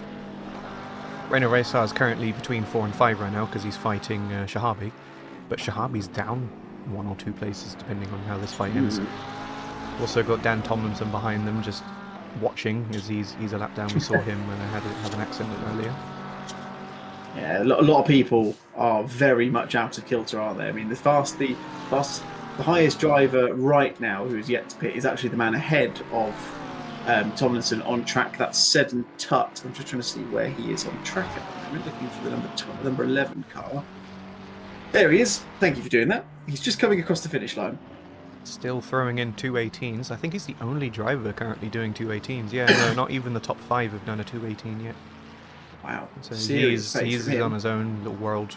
And if he can keep up this pace long enough, so when everyone pits, he might actually get out ahead. Because remember, I think we saw him crash at the very beginning. So yeah, so he's just under a lap behind. This is him behind Jeroen Jongen, isn't it? So he's pretty much back up to where he was, just a lap behind. So if we think about it, so a lap through pit lane is 1 minute and 12. I found out yesterday, courtesy of drive-through. Add 30 seconds for it to jump to that. So he's going to be a little bit of time off, but if he's running that quickly, there's every likelihood within the next 50 minutes he can get a chance of getting those positions back. In the meantime, though, let's see if Shahabi can finally get past Reina Ressar as they come into Les Combes under braking. No, can't get the move, stuck in. But going to try again. He's going to try around the outside. That's a brilliant move from Shahabi. Just absolutely sent it around the outside. Managed to somehow get himself in the middle as well. Yeah. And he's managed to get a Haribo Golden Bear in between them as well. That's exactly the situation I'd love to be in right now. That was a very opportunistic move. Didn't really have much going on there. And I think that's probably what benefited him, isn't it? Because it's one of those where I don't think I'd be very surprised if Reina Ressar knew that he was going to make that move, in complete fairness. Going to move away from this fight because we've got a 3-way fight in the GT4s again. You can see them there. These three are back up together just again. A little bit, but you can see Marco Will and Habibovic are very close to each other. Oh yeah, Habibovic not getting the best run through Blanchimont. Looks like Marco is going to look to the outside into the bus stop chicane, and that is I think that's Felenko in the background, I believe, as they both go a little bit deep into the bus stop chicane. Marco Will gets a much worse run out of it. That's Jack Watson in the background as well. So yeah, that will be Felenko there. Sherlock has actually ended up catching that then as a result of that. It shows you how going deep into that first part of the bus stop chicane can really impact the second part and really slow you down. Yes, I've lost a lot of good laps doing that. Oh god, yeah, it's that horrible it's that horrible balance, isn't it? Between you want to brake as late as possible, but then you know that if you do, you brake too late, and then you end up braking earlier, and then you end up losing time. And yeah, I have lost many a lap where I've been on my time going into that. Yeah, just lost it a little bit. That's easy to do. He's going to lose the position to Luke Sherlock then. He's going to presumably lift it off going through the top of Radiol, unsurprisingly. And they've got the leader coming up behind them, which is Ben P. There is Ben P. in the Sky Tempesta Racing livery machine. It's confusing. There's two of them in that livery. Because That's whenever I see that livery, I think of Sergei Felenko. Exactly. I was terrified that Ben P. was going to get tagged there as they went through Les Combes. I don't think he did. It looked like Habibovic was very, very, very close. In fact, no, it wasn't Habibovic, sorry. It was Marco L. was supremely close to the rear quarter of that McLaren, so I'm glad nothing came of that, because that would have been a horrible way to potentially lose the lead of this race. I just realised, as I clicked away to Sergei Felenko, looked back at the screen just before doing it, I saw how close they got, but I didn't want to mention it straight away in case something terrible happened. Exactly, yeah. Well, luckily nothing did, so you can talk about it as if it was very close, which it was. Chatburn is now the highest of the running cars, at least on the time, is how I can see who's pitted. We'll see whether he's out ahead of Seddon Tutt. I can't see where he is on the track map at the moment. In fact, he is just coming up towards Blanchimont, so I think he is still ahead of Seddon Tutt. Yeah, because Seddon Tutt's behind Ben P, who's leading the race, so that shows that Seddon's still got a little bit of work to do to gain some time on the leaders. Here's Neat Manders. Just calm down a little bit, so I've turned on auto cam just to have a little glance around the field. Let it do its thing. Chance to see all the beautiful liveries. I think we have been blessed with a lot of very, very good looking cars in this series, haven't we? I'm sure you can think of one that would be your personal favourite. I don't think we probably need to tell the viewers too much information as to who that might be. I can't see his name anymore. Yes, he left after that. Okay. Oh, all the talking and staying up. Really been having my throat. Yeah, I am feeling that as well. Very much with you. But yeah, I mean, I do like my own livery, but I'm not going to be one of those that thinks I do the best thing in the world. There's lots of nice liveries out on track. Absolutely, there is a lot of them. Yeah, he's absolutely right. A lot of them made by Ben22 Racing, who's the main livery designer for the oNiD Racing team liveries, as well as some other little special ones, like Johnny Ashley's one. Let's have a look at a nice little close look at Johnny Ashley's one, because it's a little special looking one. That one, it's really nice. Really nice. Like the custom number choice as well.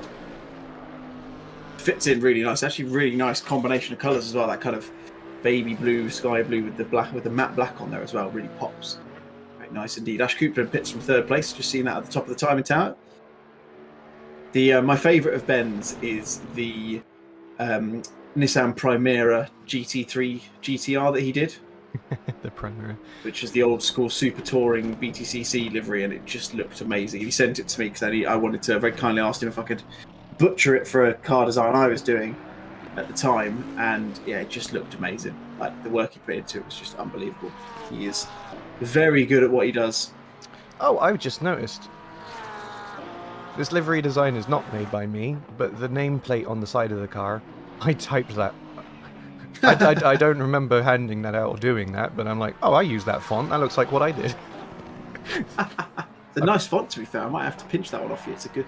I think that's the trouble, isn't it? It's very difficult to find a really good font for a driver name, I feel. I think I've changed it now as well from that current one to the one that I've put on a more recent livery. But that one is Montserrat.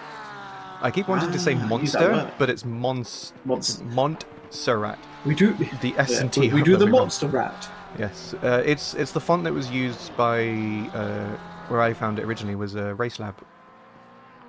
Ah. The font that has it all the names and everything on there. So I was like, that's a nice font. The names look nice and clean. I'm going to use that on the car. And it's an open source Google font. So I was going to say, yeah, I use it for work all the time. I think it's my standard font. Yeah, it's not a bad one at all. How is this race descended from where we were at the start of this to now us talking about what fonts we use on our liveries? Goodness me. That's to say that it's gone completely downhill. It really hasn't. It's just the fact that everyone's now pitting. We're seeing a lot of changes in positions whilst kind of things settle back down again. We're over halfway, so we're more than halfway through the final race of this Multiclass World Cup season. And here is Aidan Oak, who is just over a second behind Martin Thorpe. That is the BMW just in the foreground of that picture, coming through Bruxelles. See, this is a nice livery, but it's obviously just a standard in-game one. But it does look really nice. I always like the ones where they put those kind of chevrons and lines through parts of the car to give it that little extra bit of aggression on it. Always looks nice. It's still something that I got to figure out to do. Because I can do pretty much whatever I want to do. I just don't have the inspiration or the design in my head. Yeah, I know what you mean. Because I think some of my best livery designs have been when people have a clear idea of what they want, and they've tried describing it to me, and then I can do it. But it's just when it comes to making my own thing, I'm like, yeah, straight line. I could not agree with you more. I've worked with a guy. I do more iRacing stuff. In fairness, like Mark, my business partner, does the ACC stuff a lot of the time, so we've kind of got a nice split there. So a lot of the iRacing stuff that I do is like that. So people come to me with a clear kind of like, right, this is what I want it to look like. I've worked with the guy on a couple of occasions, and we now do the liveries for his team, which is a nice little thing to do. And although he's quite specific on what he wants, so if it's not exactly right, we'll change it, we'll get it done. It can take a little bit of time to finish it off. They're always by far the best ones I do, because they just look so much cleaner than all the other ones do, because you've got something that you've got to work with. You've got someone who knows what they want, knows what looks good, and they've got a good eye for design as well. It's just they can't do it themselves. But yeah, always nice when you get a good one come out of the conveyor belt, isn't it? Oh yeah. I Ben also P gets from first. Sorry, go on. Oh, something with Ben P? Oh yeah, Ben P. I was going to say, yeah. Yeah, I also do iRacing liveries as well. I've not done as many, just because I don't have my iRacing subscription active as much. No, that's fine. I've got a couple on the backbone at the moment, but no, I would definitely argue I do more iRacing ones than ACC. I prefer them as well, simply because it's a much quicker process to actually to test, share, use the wireframes. And it's so much easier to work with than the ACC ones, which is a bit of a blessing in disguise, to be fair. Well, I am currently working on setting up my own collection of templates and everything for every car in the game, because it's a awkward spread of different templates where some have 3D models, some have Photoshop files. Oh, Ollie Knowles lost it there, going over Rouge again. Oh no! Just lost it. It looked like he lost it on his own, because I don't think Nick Manders was close enough to really cause anything with that in mind. Let's get an onboard. Oh yeah! Oh my word! That's a replay bug there. I was going to say, because the rear view mirror is showing him down the camel. He's going right. You can see it turning when he's not. Oh yeah. The rear view mirror is live, but the car is not. That's weird. I've never seen that before. That's horrifying. I did not enjoy that. That felt like, when you when you're younger and you saw that video of that car driving down that country lane, and it would naturally make you kind of zoom into the phone, and then that scary, terrifying face would appear and scare the hell out of you. Yeah. That's what that felt like when that McLaren just appeared in that rear view mirror. I was like, oh bloody hell! Didn't see that one coming. It's quite the spooky. But yeah, like I say, it's not unsurprising for him to see, or not him. Sorry, that's very unfair. But to see someone lose the Porsche through a Rouge, it's just not. It's not the most difficult thing to do, losing that car through there, especially if you lift off at any point. You know you're probably going to get some oversteer, and you're probably going to end up in the wall. Yeah, very much so indeed. Put him back into the clutches of Matt Holman, though. Here we go. It's just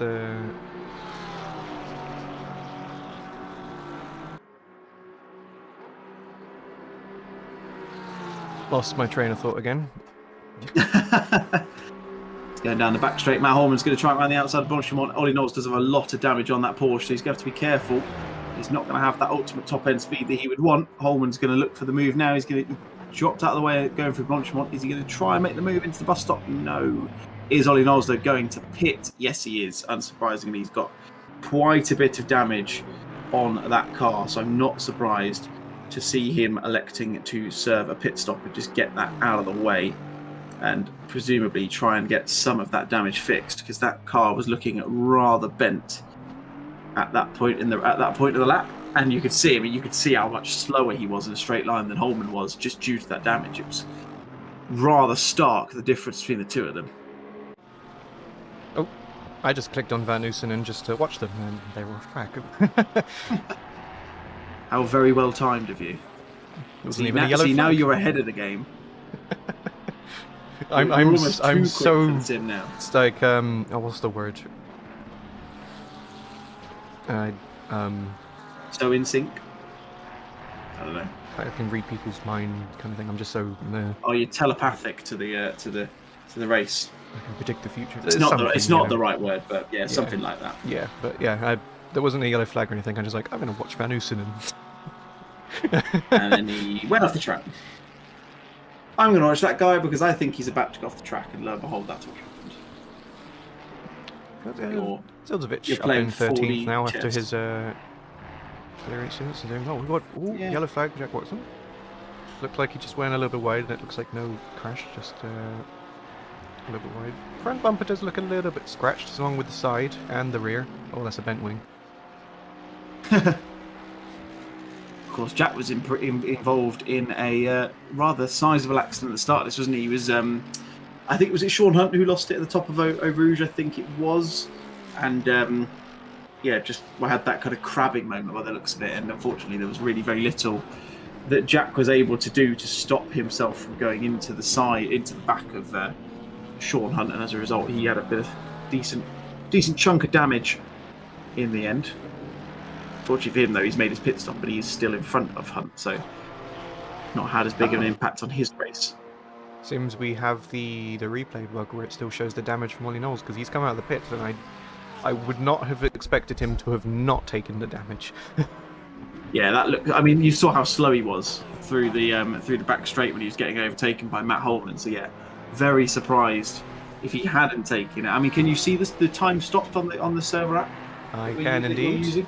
Let's see. He was stopped for 31 seconds. Oh, so he's not fixed it. He has not. Okay. So maybe that's not a bug. Clearly, he doesn't think it's impacting him enough to warrant a change of, or to warrant a repair, I should say. He did hit it quite hard, but we'll see if it works out for him.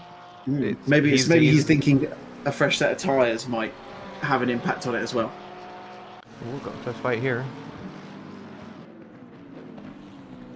Yeah, these are the two that had that coming together earlier on in the race. Sean Hunt, the one who lost the car going through the top of Radion, and then had a rogue moment for Jack Watson, who was coming up. They're both coming behind the back of, I think it's Martin Thorpe in the GT4. That's a battle technically for position, which tells you how the race has been for these two GT3 drivers. Oh goodness me! We've got a car off. We've got Habibovic and Tomlinson off, and somehow Blomqvist managed to get through the gap there. It looked like it was never closing gap. Shahabi at the inside, Tomlinson down around the outside. Catches Habibovic. Shahabi gets involved as well. It's just ping-ponged. Habibovic really should have been on the brakes a little bit sooner there, but yeah, that's just how things like that go. Tomlinson took a really long time to get going again there. Yeah.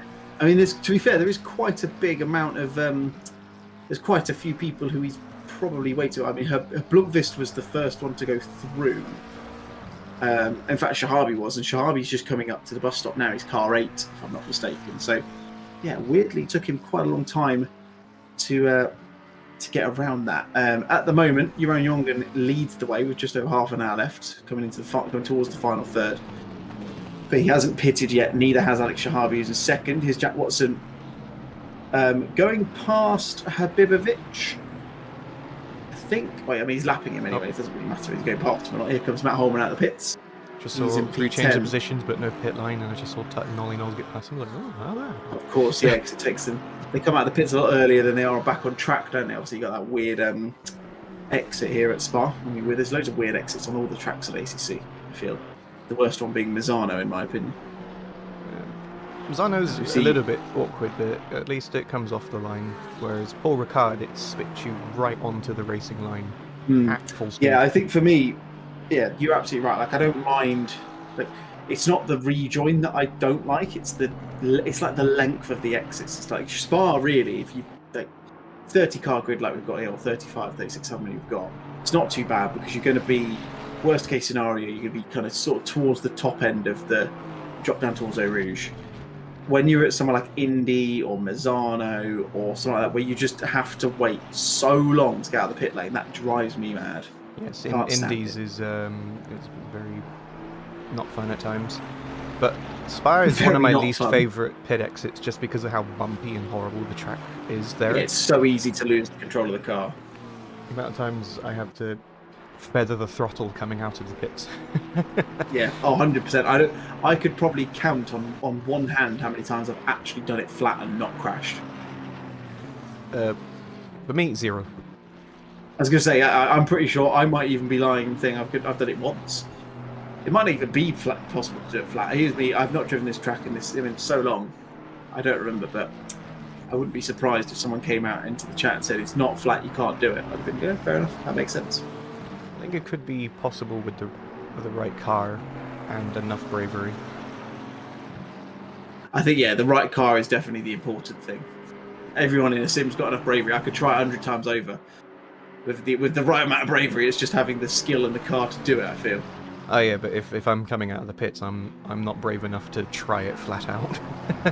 No, oh god, no, definitely not in a race. I'm lifting in the race 10 times out of 10. Yeah, Luke Sherlock just got out of the way of Sean Hunt and is still locked together with Marco, although they have changed their positions this time round, so there has been a switch in the pit stop phase. Martin Thorpe is leading the way in the GT4 class at the moment, but I'm 99% sure he will lose that once he comes in for his pit stop. He's the last, I think, of the GT4s yet to pit.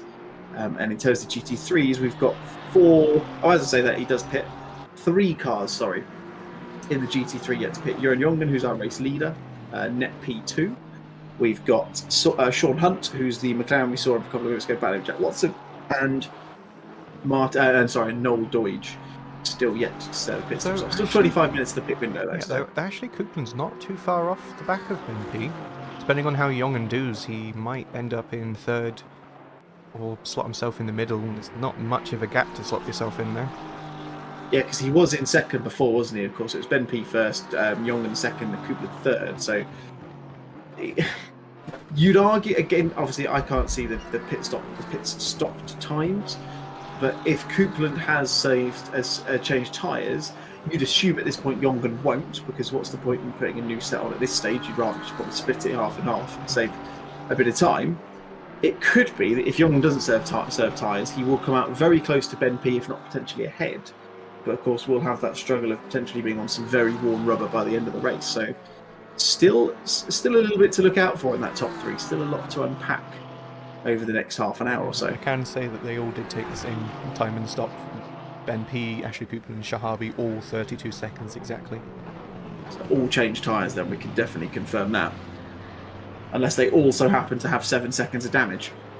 Which seems very unlikely, as Jongen now does pit. So now that if he's pitting now, then I would expect maybe he does have an option to take tyres, and that probably means he will. Here is Ben P. So he is coming down through No Name and down towards P1. So he's... What is he? He's going to be about a minute into the lap. And it's probably about a minute... No, he's probably a little bit less into that. I don't know. A minute 20 into the lap now. So another... so he's got a minute left to go, yeah. And Jongen is still traversing through pit lane. He's just coming through La Source now. So I would expect that Ben P will come back out in front. Yeah, exactly. We all know. Look at this. Oh, my goodness me.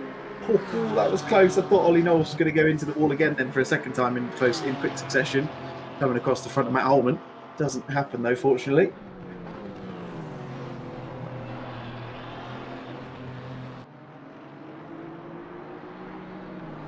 That was the perils of being picked up in the battle of the GT4 as well in that one. Keeping an eye on it still. So Ben P coming through Blanchimont up towards the bus stop. Looks like, I mean, Jeroen, I was going to say, Jeroen Jongen was moving. He's not now. So I think that means he is now officially stopped. He's clearly up on the jacks. Ben P coming around the final corner here. Yeah, it was going to be close to see where they come out. I think you're right though, Trinket. I think it might potentially be, where is Coupland? Coupland is just coming out of the bus stop now. Jongen's still not moving. When he moves, if he doesn't move before Coupland gets through the source, I would suggest that he might lose that position as well. We will soon find out. So he's definitely lost position to Ben P. He's still not moving from what the track map suggests anyway. It's a little bit... He's just moving now. Difficult to see on mine. Just moving now. So yeah, I think that means that Coupland will take the 2nd place away from him. Right, and there he goes. Right past the screen. There you go. So Coupland goes past and up into P2. Jeroen Jongen, courtesy of extending that stint, will, as a result, drop down into P3. But I assume, Trinket, I'm assuming you can tell us how long that stopped time was. If it is 32 or around about that second, then we'll assume he's got fresh boots on. Ooh, there's 3 seconds in itself. But that means he's definitely going to put some tyres on. The Camel now, so that's a big gap. Yeah, that's pretty much the time it took him, plus a second to maybe where the undercuts come from, just by Coupland and Ben P putting a set of fresh boots on. Interestingly, Coupland's losing time to Ben P. So he's not actually making any inroads in that. He has got 247 of Noel Doige ahead of him on track as Coupland. So you want to get past him pretty quickly. Luckily, he's a lap down, so hopefully it'll make it too difficult. But Coupland, yeah, not making the indent he would want into the back of Ben P. But at the moment, because of Zildjić being down in P13, it doesn't actually matter. Spa always brings out some great racing and great strategy. It's why I love it. Yeah, it is one of those ones. I feel like sometimes it can be overdone, but it never fails. It is a bit overdone, yes, but I love the track regardless of how overused it is. That's exactly what I was about to say. Like, it doesn't matter to me how much, how much people do it. I always enjoy it. I wish there was more selection in the game. we need more of the Asia tracks. I would love, absolutely love to do Fuji and ACC. That would be so much fun. Oh, that would be. Even Motegi would be. I don't know if they do GT3. I know they do the Super Formula or whatever it is over there. I shall see if GT World Challenge. I don't know if and Motegi's there. Asia. Motegi. Yeah, no, yep. GT World Challenge Asia does Motegi. Nice. They did it in that would be, July. Yeah, that would be a great one to do. 100%. Oh, yeah. We definitely need an Asia pack. Absolutely. Well, we need another America pack as well, really, because there's quite a few missing off of that. There are. Sepang would be good. Sepang, they do in the Asia one as well. That'd be good to see. Of course, everyone's thinking right now about, are we going to get the Nordschleife? Yeah, exactly. Because, I mean, I absolutely love the Nordschleife. I go on to Automobilista 2 every now and then for I want a fun car and just lap the Nordschleife. I did it recently in the Ginetta G55 GT3 car. Oh, that was so much fun. Nice. That sounds like it would be awesome. I've not done that in a long time now. I'm the same as you. I do love to just jump in, throw a random car around. ACC's the one I would do it on. AC, sorry, because you've got so many options over here. Also, you've got Okayama is on the Asia one. I mean, personally, I wouldn't be a fan of that. I don't think it would be a very good one. The Chang International Circuit in Thailand's a pretty good one as well, to be fair. Oh, that's a big off. How Didn't hit happened? anything, but you can see the tyre marks just after Blanchimont, so he must have just hit the curbs. Got a quick replay on Hopefully, it'll say it's done here. Oh no, he's hit no. How has Oak not got caught up in anything else there? That is incredible. I've seen Oak been bonked a few times, and he's just kept going straight. that Alpine is made of some strong stuff. Yeah, like, French metal coming in clutch. The amount of times I would get lightly touched by someone in a race, and I would just be sent round. Matt Holman ahead of Ollie Knowles now. Looked away for a moment, but Ollie Knowles looking to try and get the switch back on. Oh, he's going to get a chance to do it. Going to go around the outside of Albany, is he? No, he's going to get a switch back. He's going to try and send up the inside into Bruxelles. He's got a very good run alongside. He's just about going to be alongside. He's going to send up the inside. Great racing from these two. Firm but fair. Holman does lose the position then, so Knowles does get back up the inside. Into No Name. Is Holman going to look again? Oh, I thought he was there. That looked like he was thinking about it. But elects to fight another day to come down towards Puon. See when Holman can next try and make a move. Great battle between these two. Oh dear. That's Scott Ticehurst into the side of... I believe that was Tut. Said Tut, yeah. I recognise delivery. Let's have a quick look to see what happened. So there's... Chatburn. Oh dear. Oh, I mean, there was very little Scott Ticehurst could have done there, in fairness. Yeah, that was a very unfortunate passenger he was in his basically, own car there. Yeah, he was basically abused by two GT3 cars there. Luckily, he looks like he's maintained first position in class for him. So gap is now 4.7 seconds to Rutsalainen, but you can see Ollie Knowles and Matt Holman just behind there, and then behind them is Rutsalainen. So still holding on to the lead for now. It's kind of like last week where we saw Dan Hearn get into a bit of an accident, but still managed to hold on to the lead. Yeah, absolutely right. I can't even think. Where were we? We were at Silverstone last week. I can't even remember. I don't know why. I can have a look. I can never. It would be difficult for me to go and have a look. It it was Silverstone last week. It was Silverstone, yeah. Okay. Yeah, I for the life of me, I couldn't remember. It's because I did Silverstone on Thursday. I'm like, no, surely not. This is a sign when you're doing too much. Oh, I've done. You're getting them all mixed up. My God. I think about it. On Thursday, I did an hour and something in the Reiter around Silverstone. Then woke up the next day to do 2.4 hours at... What track was it on Friday? I mean, this is how much I can remember. It was 2 days ago. Ryan Davies with his own command. There we go. I did say there was more commands. I did see that as well. You did I think you did tell me what it was. Was it Suzuka? Definitely wasn't Suzuka. No. I can check my driver. I feel like you told me earlier when we were on the street on the other stream. But I can't. Silverstone. No, Hungaroring. What? Yeah, no, I did. Yeah, it was the 2.4 hour at Hungaroring, and I was in the Ginetta. I was doing quite all right on that, but it was 2.4 hours solo. Then I didn't go to sleep. 2.4 hours around the Hungaroring. Yeah, and then I didn't go to sleep and went straight into the 24 hours of Spa. Had a nap early on, and then was up all of that, and then I had a short nap after the 24 hour to start this. So I'm a bit It sounds, to be fair, it sounds like through the duration of this stream, you've started to get. Oh my goodness, Shahabi pointed the wrong way around. We've also got Watson up at Rouge. Let's have a quick look to see what happened to Shahabi real quick. Is there rain we can't see? Has there been an oil spill? Oh, that's a. Oh, I think he might have better liftovers there or just attack. I was going to say he's behind. Yeah, he's behind Habibovic, isn't he? Going through there, so that probably explains that why that happened. Let's have a look at Watson. We have to go back 30 seconds, so we'll have to see him rejoin, but. Just to see what happened to Tim. What's he going to do? Oh, there's the offset. Lots of the curb, yeah. Does he hit the wall? He does not. No. What a spin, what a pirouette. That was lovely. And he looked like he got the car turned back on very quickly as well, so that was very very well managed from Watson there. Yeah, good job from him there, right? Yep. Going back to the GTWC stuff as well, Road America and Virginia International Raceway are on the America calendar. I would love both of those. Virginia VIR in the GT3 is so much fun. Yeah, VIR I'm kind of 50-50 on, but Road America would be a lot of fun. I've done a bit of that. Yeah, Road America would 100%. I've done VIR GT3 in iRacing because the VIR became free. And they did I can't remember the series of it, but it had the LMDHs in it as well. I was in a practice server for that race, and Max Verstappen joined. Went really fast, got crashed out by someone, and left. I think the best I've seen.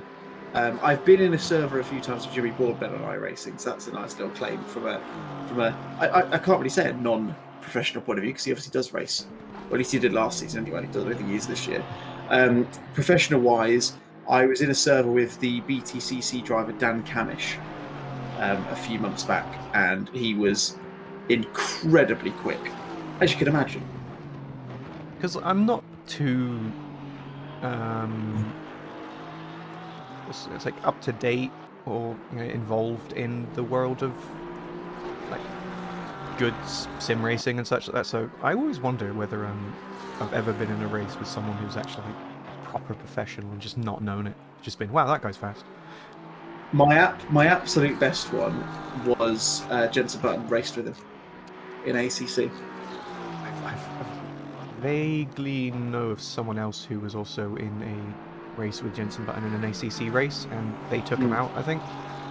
Oh god, funny. No, I raced it because he was hosting a charity 12-hour event at Silverstone. This was like a couple of years ago. I think that it was this event, yeah. Yeah, and they offered to do a server test the night before, so she did a 1-hour multi-class race. I hopped into a GT4 and got lapped by him multiple times. James Baldwin was also in that race because I think they were teammates for their team event, and they were just both stupidly quick. I've interviewed him on a stream as well once or twice before as well. He's a lovely guy, and it's so interesting to hear like the difference in responses to someone like you or I, for example, when you get dragged in and have an interview after a race such as this, compared to when you hear it from him. The responses are mad. Like you can tell the media training kicks in regardless of what you're doing. It's very impressive. I don't think I could ever be media trained. No, I'm with you on that. To be fair, but yes, it is very much. I don't think I'll ever what you'd expect to hear. I do hear it very much because it's very similar what people say when they begin talking. Yeah. Like you ask them a question, it's always the same kind of starters. So I think that's part of their training because they always start with the same thing, and you can pretty much tell where it's going. I was listening. Actually, let's come back to this now. Let's focus on what's going on because it's Matt Holman getting up the inside of Ollie Knowles. He did the dummy down the Kemmel straight, under braking into Les Combes. Does get the move done, but Ollie Knowles is going to try. Oh no! Oh, I was just about to say that Ollie Knowles was going to try and go around the outside at Les Combes. In the end, he doesn't find P9 again. Instead, he finds the wall. If that car was wonky a little bit beforehand and he chose not to fix that damage, it's going to be even more wonky now, you would think. He's doing it, yeah. Clearly the damage wasn't impacting him too much because he had a good fight with Matt that whole time. Well, that's very true, yeah. It's a very good point. Leighton Austin in the pits again, which is an interesting one. Looks like everyone has now served their pit stops at least. Leighton was one of those who did pit early, so I wonder if he's maybe just not topped up enough fuel. He's been in here for 3 minutes. Oh dear. Time pit 3 minutes, time stopped 3 minutes. He possibly had to return to garage 3 minutes ago. Something we must have missed. Yeah, it must have been stuck in a bit of an incident, you would imagine. Also, These two John, again, they're still together. SimRacing.GP John saying, more Spa? Gosh, mad people. Yes. We just, you know what it's like, John, when you like something, you just can't get enough of it. What can we say? Although I will be very glad, in the nicest way possible, to see the back end of this track after the next 20 minutes. Because yes, it's I've seen it enough times now, I feel, personally. And I am... The round 1 of the next Sunday league is at Valencia, which is going to be fun. It's the pre-season of the season, but it's the first round that we're doing part of it. Yeah, not long to wait as well. So what is that, 2 weeks? Oh no, sorry, yeah. So no, the pre-season one is next week, isn't it? And then the actual first race of the season is the 17th. But on Tuesday, there is also an ACC league going on, which I had to drop out of because I didn't realise it was at the same time as the Automobilista 2 Championship. Let's go! Nice. And we've got DTM on the stream tomorrow as well. Yes. I've heard a lot of people that I know from other communities who have been racing that as well. I've heard only good things. And definitely something I would consider getting involved in. Because we do a lot of... I said it's like we do it. I've not really been involved massively over the last couple of months or so. But there's a lot of... It's not just ACC that you guys put a lot of focus on. There's a lot of AC stuff as well, isn't there? Because I know you do the super touring. Well, I think the DTMs is on AC, isn't it? Yeah, sure. At the moment, it's mostly been ACC and AC, though we did at some point have a bit of a Raceroom going on with a championship there, but we've put a hold on that for now, at least, because the turnout wasn't too great. And we're just starting up an Automobilista 2 championship again. We were doing one last year and earlier this year, but lots of server issues through SGP with the Automobilista 2. It's very confusing, not entirely sure what's going on. But just getting a new championship underway, and I love Automobilista 2. And I am admin for Automobilista 2 and iRacing. So it's the first thing I actually get to do any admin things, because I'm not an ACC admin, so I can say all I want, but I mean nothing. No, this is very true. Sergei Filenko gets past Johnny Ashley. It looked like he just got a better run coming out of Stavolo up towards Blanchimont. SGP John says Spa-only championship when? I mean, to be... I was thinking in my head in the background, we should do a Spa-only championship, but jump between different games. I was just going to say different cars, but yeah, different games as well would be very fun, because you could do an ACC, you could do an ACC and GT3 Cup and GT4, and even M2s if you really want. You could do an F1 race. You could do an Automobilista 2. You could do an iRacing. You could do an AC. There's all sorts. Great. I'd genuinely be so up for that. I'm going to be taking that back and using that idea. Thank you very much. Make sure to call it powered by FSR. Powered by John from the YouTube chat on the oNiD Racing Multiclass World Cup stream. That doesn't really quite roll off the tongue as much as I'd like, but we can workshop it. We can workshop it later. Filenko coming around, getting a lot of speed out of that. So Rouge, is he going to try and make the move the market? Oh yeah, he's clearly past at this point. Let's have a look at what else going on. Oh my goodness me, Sean Hunt. I clicked away. Oh, that was as he ended up coming up. Yeah, he's just coming back on now. Rejoins a bit scary. Oh my goodness me. He looked like he was just about going past. Yeah, so he braked. Oh my goodness. That was so close. Luckily there was that big old the old track there. Exit road. Yeah, it looked like he would have gone onto the public roads that used to be there. That was super. I'm very surprised and very glad that no one got caught up in that. Oh dear. Austin and Oak in the wars again. Oak is being attacked by GT3s, which is heartbreaking because look how close he was on the timing board to that is Ian Hall ahead of him. Austin tries to go looked like a bit of net code there, which is a little bit strange. It's very, because they didn't look like they were right next to each other. Oh, that reminds me, in the race last night, there was someone who had a really, really bad connection. It was just pretty much full red, coming through the bus stop to start another lap, and they were about half a second behind us, but you just saw them just bounce and fly left, and I just remember saying to whoever was in the car at the time, they just like crashed into you. Oh god. Oh no. Heartbreak. Here comes Austin. Now he's going to try and get past Ian Hall. Austin has had probably the worst race he could have ever asked for. It has to be said. I think it's still going to mean that he takes the win in the championship anyway. Because he's 70 points ahead of Johnny Seville. Obviously, Johnny Seville not in the race. Shahabi is, but he's going to be finishing in P3, and he's 90 points behind. So only a win and a non-point score for Austin would have made that happen, which obviously is not going to be the case.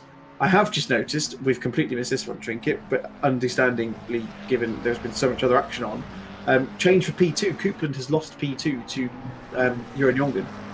I did notice that earlier, but before I mention anything, I think I jumped to a yellow flag and then completely forgot, just like I almost did there. Jack Watson going off a little bit. Just get a quick bit out. It happens to the best of us. Oh, you did it again. Interesting. I was going to say, did the replay just replay the last lap? But no, it was... Well, that was Sean Hunt who did the other one anyway, wasn't it? So, different car, same result. Very strange indeed. I'm not sure how that's happened.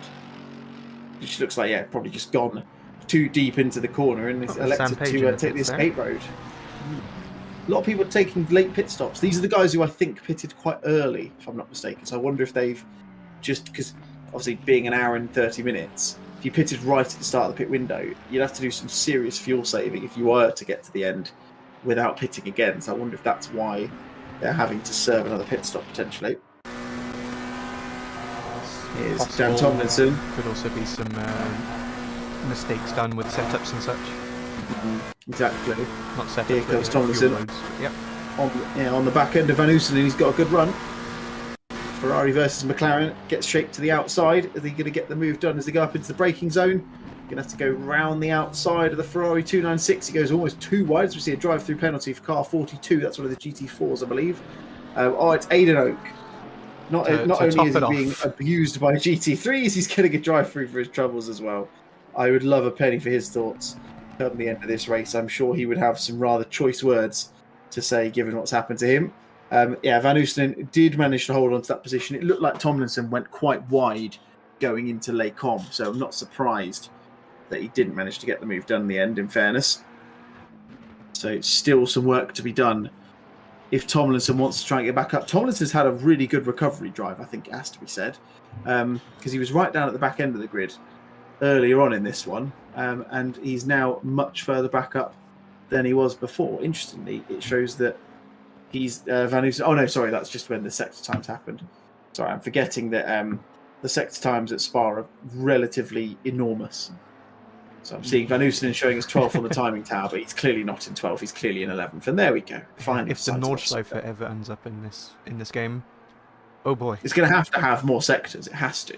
Yeah, because some games have like 10 sectors or something like that for Nordschleife. But Automobilista 2, even on the 24-hour, still has 3 sectors. It's very interesting. Oh, really? But yeah, in this game, with how the timing tower likes to jump around crazily, the first lap around the Nordschleife is going to be very interesting. Could you imagine? Yeah, it'd be an absolute nightmare to commentate on that first one. There's someone in some position cannot tell you. So yeah, someone is somewhere. They're on the track still.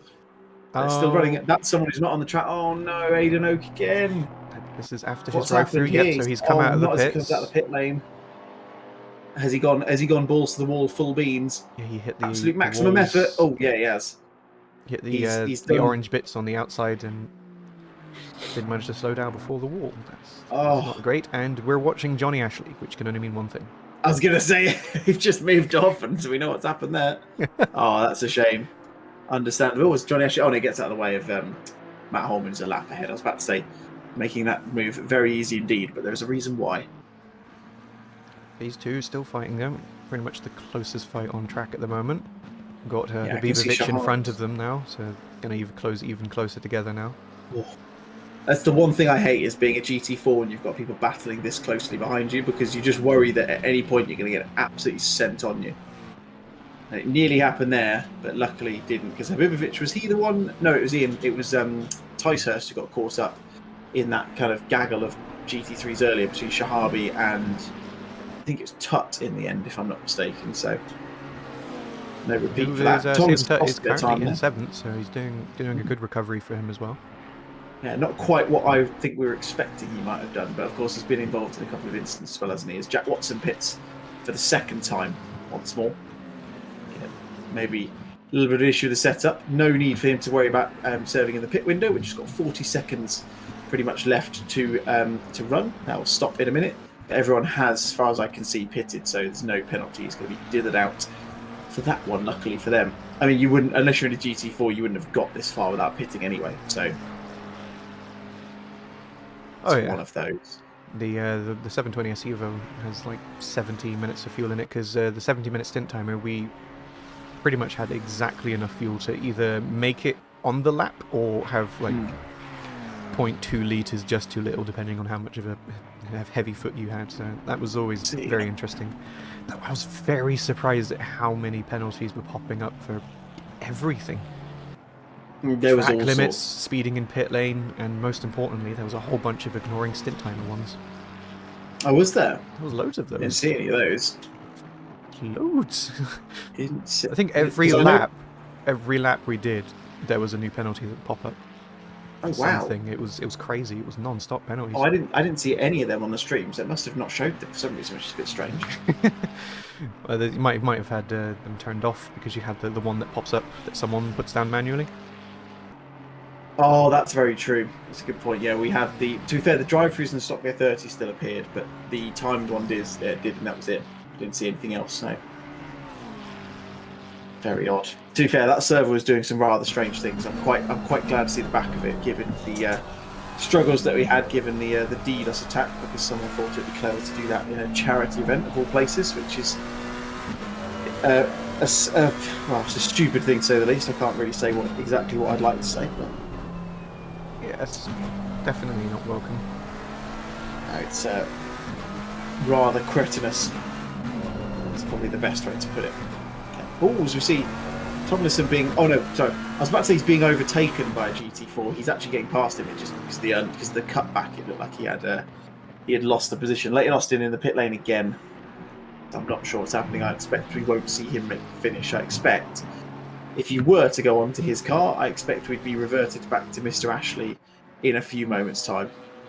It's a return to garage again, because his time in pits and time stops are the same again. This is his third time in the pits now. Oh, and look what's just appeared on the forecast in the top corner. Ah, rain. 25 minutes after the race is finished, we would have seen some rain. Oh well, we got a wet practice and qualifying. It spiced it up a little bit because people's dry time. Oh, we got to change position here. Hello, Shahabi and Racer. All the way up. Very close battle at the moment. It's got what 2.5 minutes left, so 2 laps remaining. Given where Ben P is on the track at the moment, Shahabi surely not going to look up the inside of Pill on it. He is not. Yeah, I mean, these guys have been close for most of this race, haven't they? Yeah, but the gap was over a second last I looked, and then I scrolled back up through the ACC race control, and all of a sudden there's a change of position. Yeah, well, yeah, I mean, it's 1.5 seconds on the timing tower. Now, as he's going to go around the outside of Piff Paff, that is a move I've never seen done before. If he can make it stick, he's going to be alongside as they go into campus. Oh, that is beautiful stuff from Shahabi. I've never seen anyone begin a move around the outside of the second corner through Piff Paff, and he's done a fantastic job there. Gets himself up into P4, second in Pro Class now, past Rainer Ressar. That move, well, he's been behind him pretty much for the entirety of this race off the start. Ressar gaining, I think, 4 or 5 positions off the start. Shahabi losing a couple, I believe. Got GT4 in the mix. Oh my goodness me, that is not what you want to be seeing if you're Ilpo Rutsalainen, and that's more battling going into the bus stop. Ressar's going to go around the outside. Wow. Oh, take a bow. Rainer Ressar gets a little bit crossed up coming out the exit as well. Yeah, Shahabi was trying to do the cutback there, but Ressar got very squiggly on the outside, so Shahabi had to tap the brakes. So the fight still continues. I was just trying to mention that you could see Rutsalainen turn on his left indicator and say, I want to go left. Yeah, but Ressar was like, no, I'm going left. It's always the most terrifying thing, is when you're the pawn in the GT4. It's like, okay, I'll go to the left to let you through. Okay, you're going left. Oh, you're either side of me, stuck in the middle. Just gonna wait for them to disappear past you and hope you live to fight another day. That was a brilliant move from Ressar into the bus stop, though. It's quite a common one, but it looked like it was never really on. He used the back marker of Rutsalainen to really good effect, and as a result, within the lap, gets himself back up into P4. There's some right ding dong batters. We're into the final minute of the season here. It looks like Ben P is just coming through Piff Paff, so yeah, we'll have one more lap after this one. So these guys will have at least a lap and a half more to go to see who's going to come out of this one in 4th place. They're going down the inside of Scott Ticehurst, I think that is, in the QRT Alpine. One, yep. They're both QRT, but Alpine versus Porsche. Oh, of course, yeah, Ian Hall is in the Porsche. You're absolutely right. Do you know what? I knew they're both QRT. I completely forgot that he was in a Porsche. I've clearly been getting him and Aidan Oak confused, although they're completely different delivery cars. But there you go. We all make mistakes.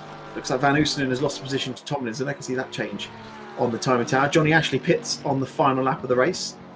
So again, a slightly strange decision from him. Shahabi not enough quite fuel. keeping up now. You can see Ben P coming across the line. Is he going to back off? He is not backing off. 3 seconds to go. He crosses the line. So final lap. I think he had enough. I mean, to be fair, if he'd have backed off and hadn't have backed off enough and had to do another lap, he would have been putting himself very much back into the clutches of Jeroen Jongen. So probably a sensible move from the number 12 car. But yeah, exactly. That's what I mean. Yeah, it would have been.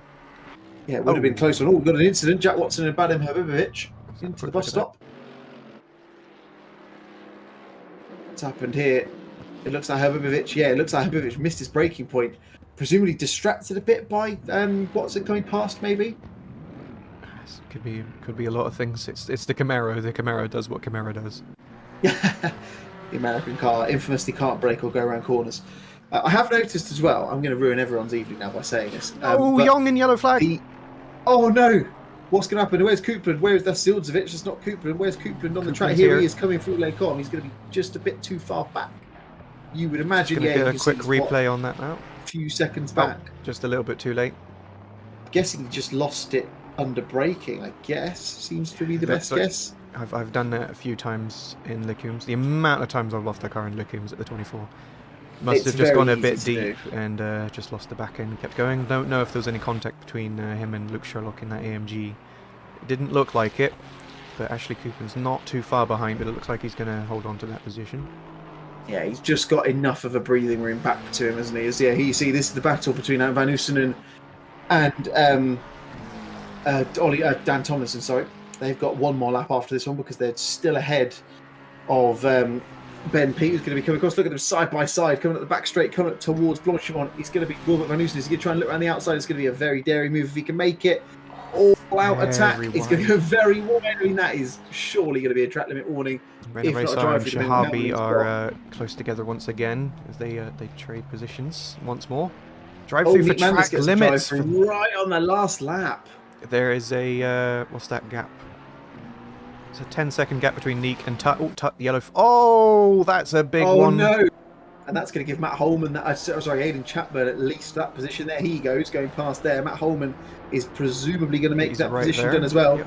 Oh, it's going to be close. Oh, Ben P has finished the race. There was a lot going on there. That's a naughty rejoin as Ben P comes across the line to take the win in the final race of the season here at Spa-Francorchamps. It looks like Seven Tut did let Holman through at the end. That felt a little bit like it was a little bit on the naughty side.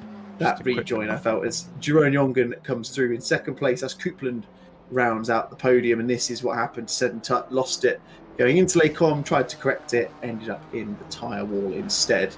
So, I mean, I think he knows that Matt Holman's there, and as a result has gone, tell you what, there's a racing line, I'm going to take that. But it looks like Holman was just about far enough back that he could have kept his foot pinned. We've got another yellow flag for Seaton Tut. It's always going very slowly. Very slowly indeed. Must have some damage on the somewhere on that. I can't. He's run out of fuel, maybe? I think he's run out of fuel. Moving back on to Tomlinson and Van Oostenen on their final lap, halfway around the track. Yeah, lost the position to Van Oostenen again, of course. Shahabi did finish a few seconds behind, almost 2 seconds behind Rennery, so they were close together at the end. Nick Mander's yellow flag at the end. Is he also out of fuel? My goodness.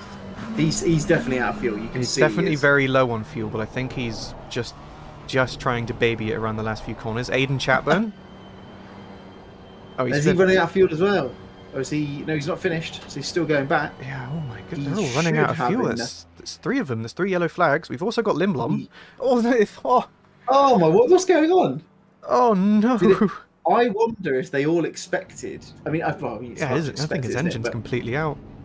Oh no! Yeah, he's got that. Oh, I know. I've never been inside the Maserati. I don't know. Oh no, has he finished the race? No, he hasn't finished the race. Oh my goodness me! What a way to Moving on to finish the the back of season these with two, half though. of the people not actually Aiden finishing the Chapman race. does make it across the line, holds on to that 8th Tomlinson place with Vincent and Tomlinson behind them. Not going to make the move, so it will be Van Oosten who comes through in P. I think it's P11 in the end because we've seen a few people leave. Oh. So, oh, look at this!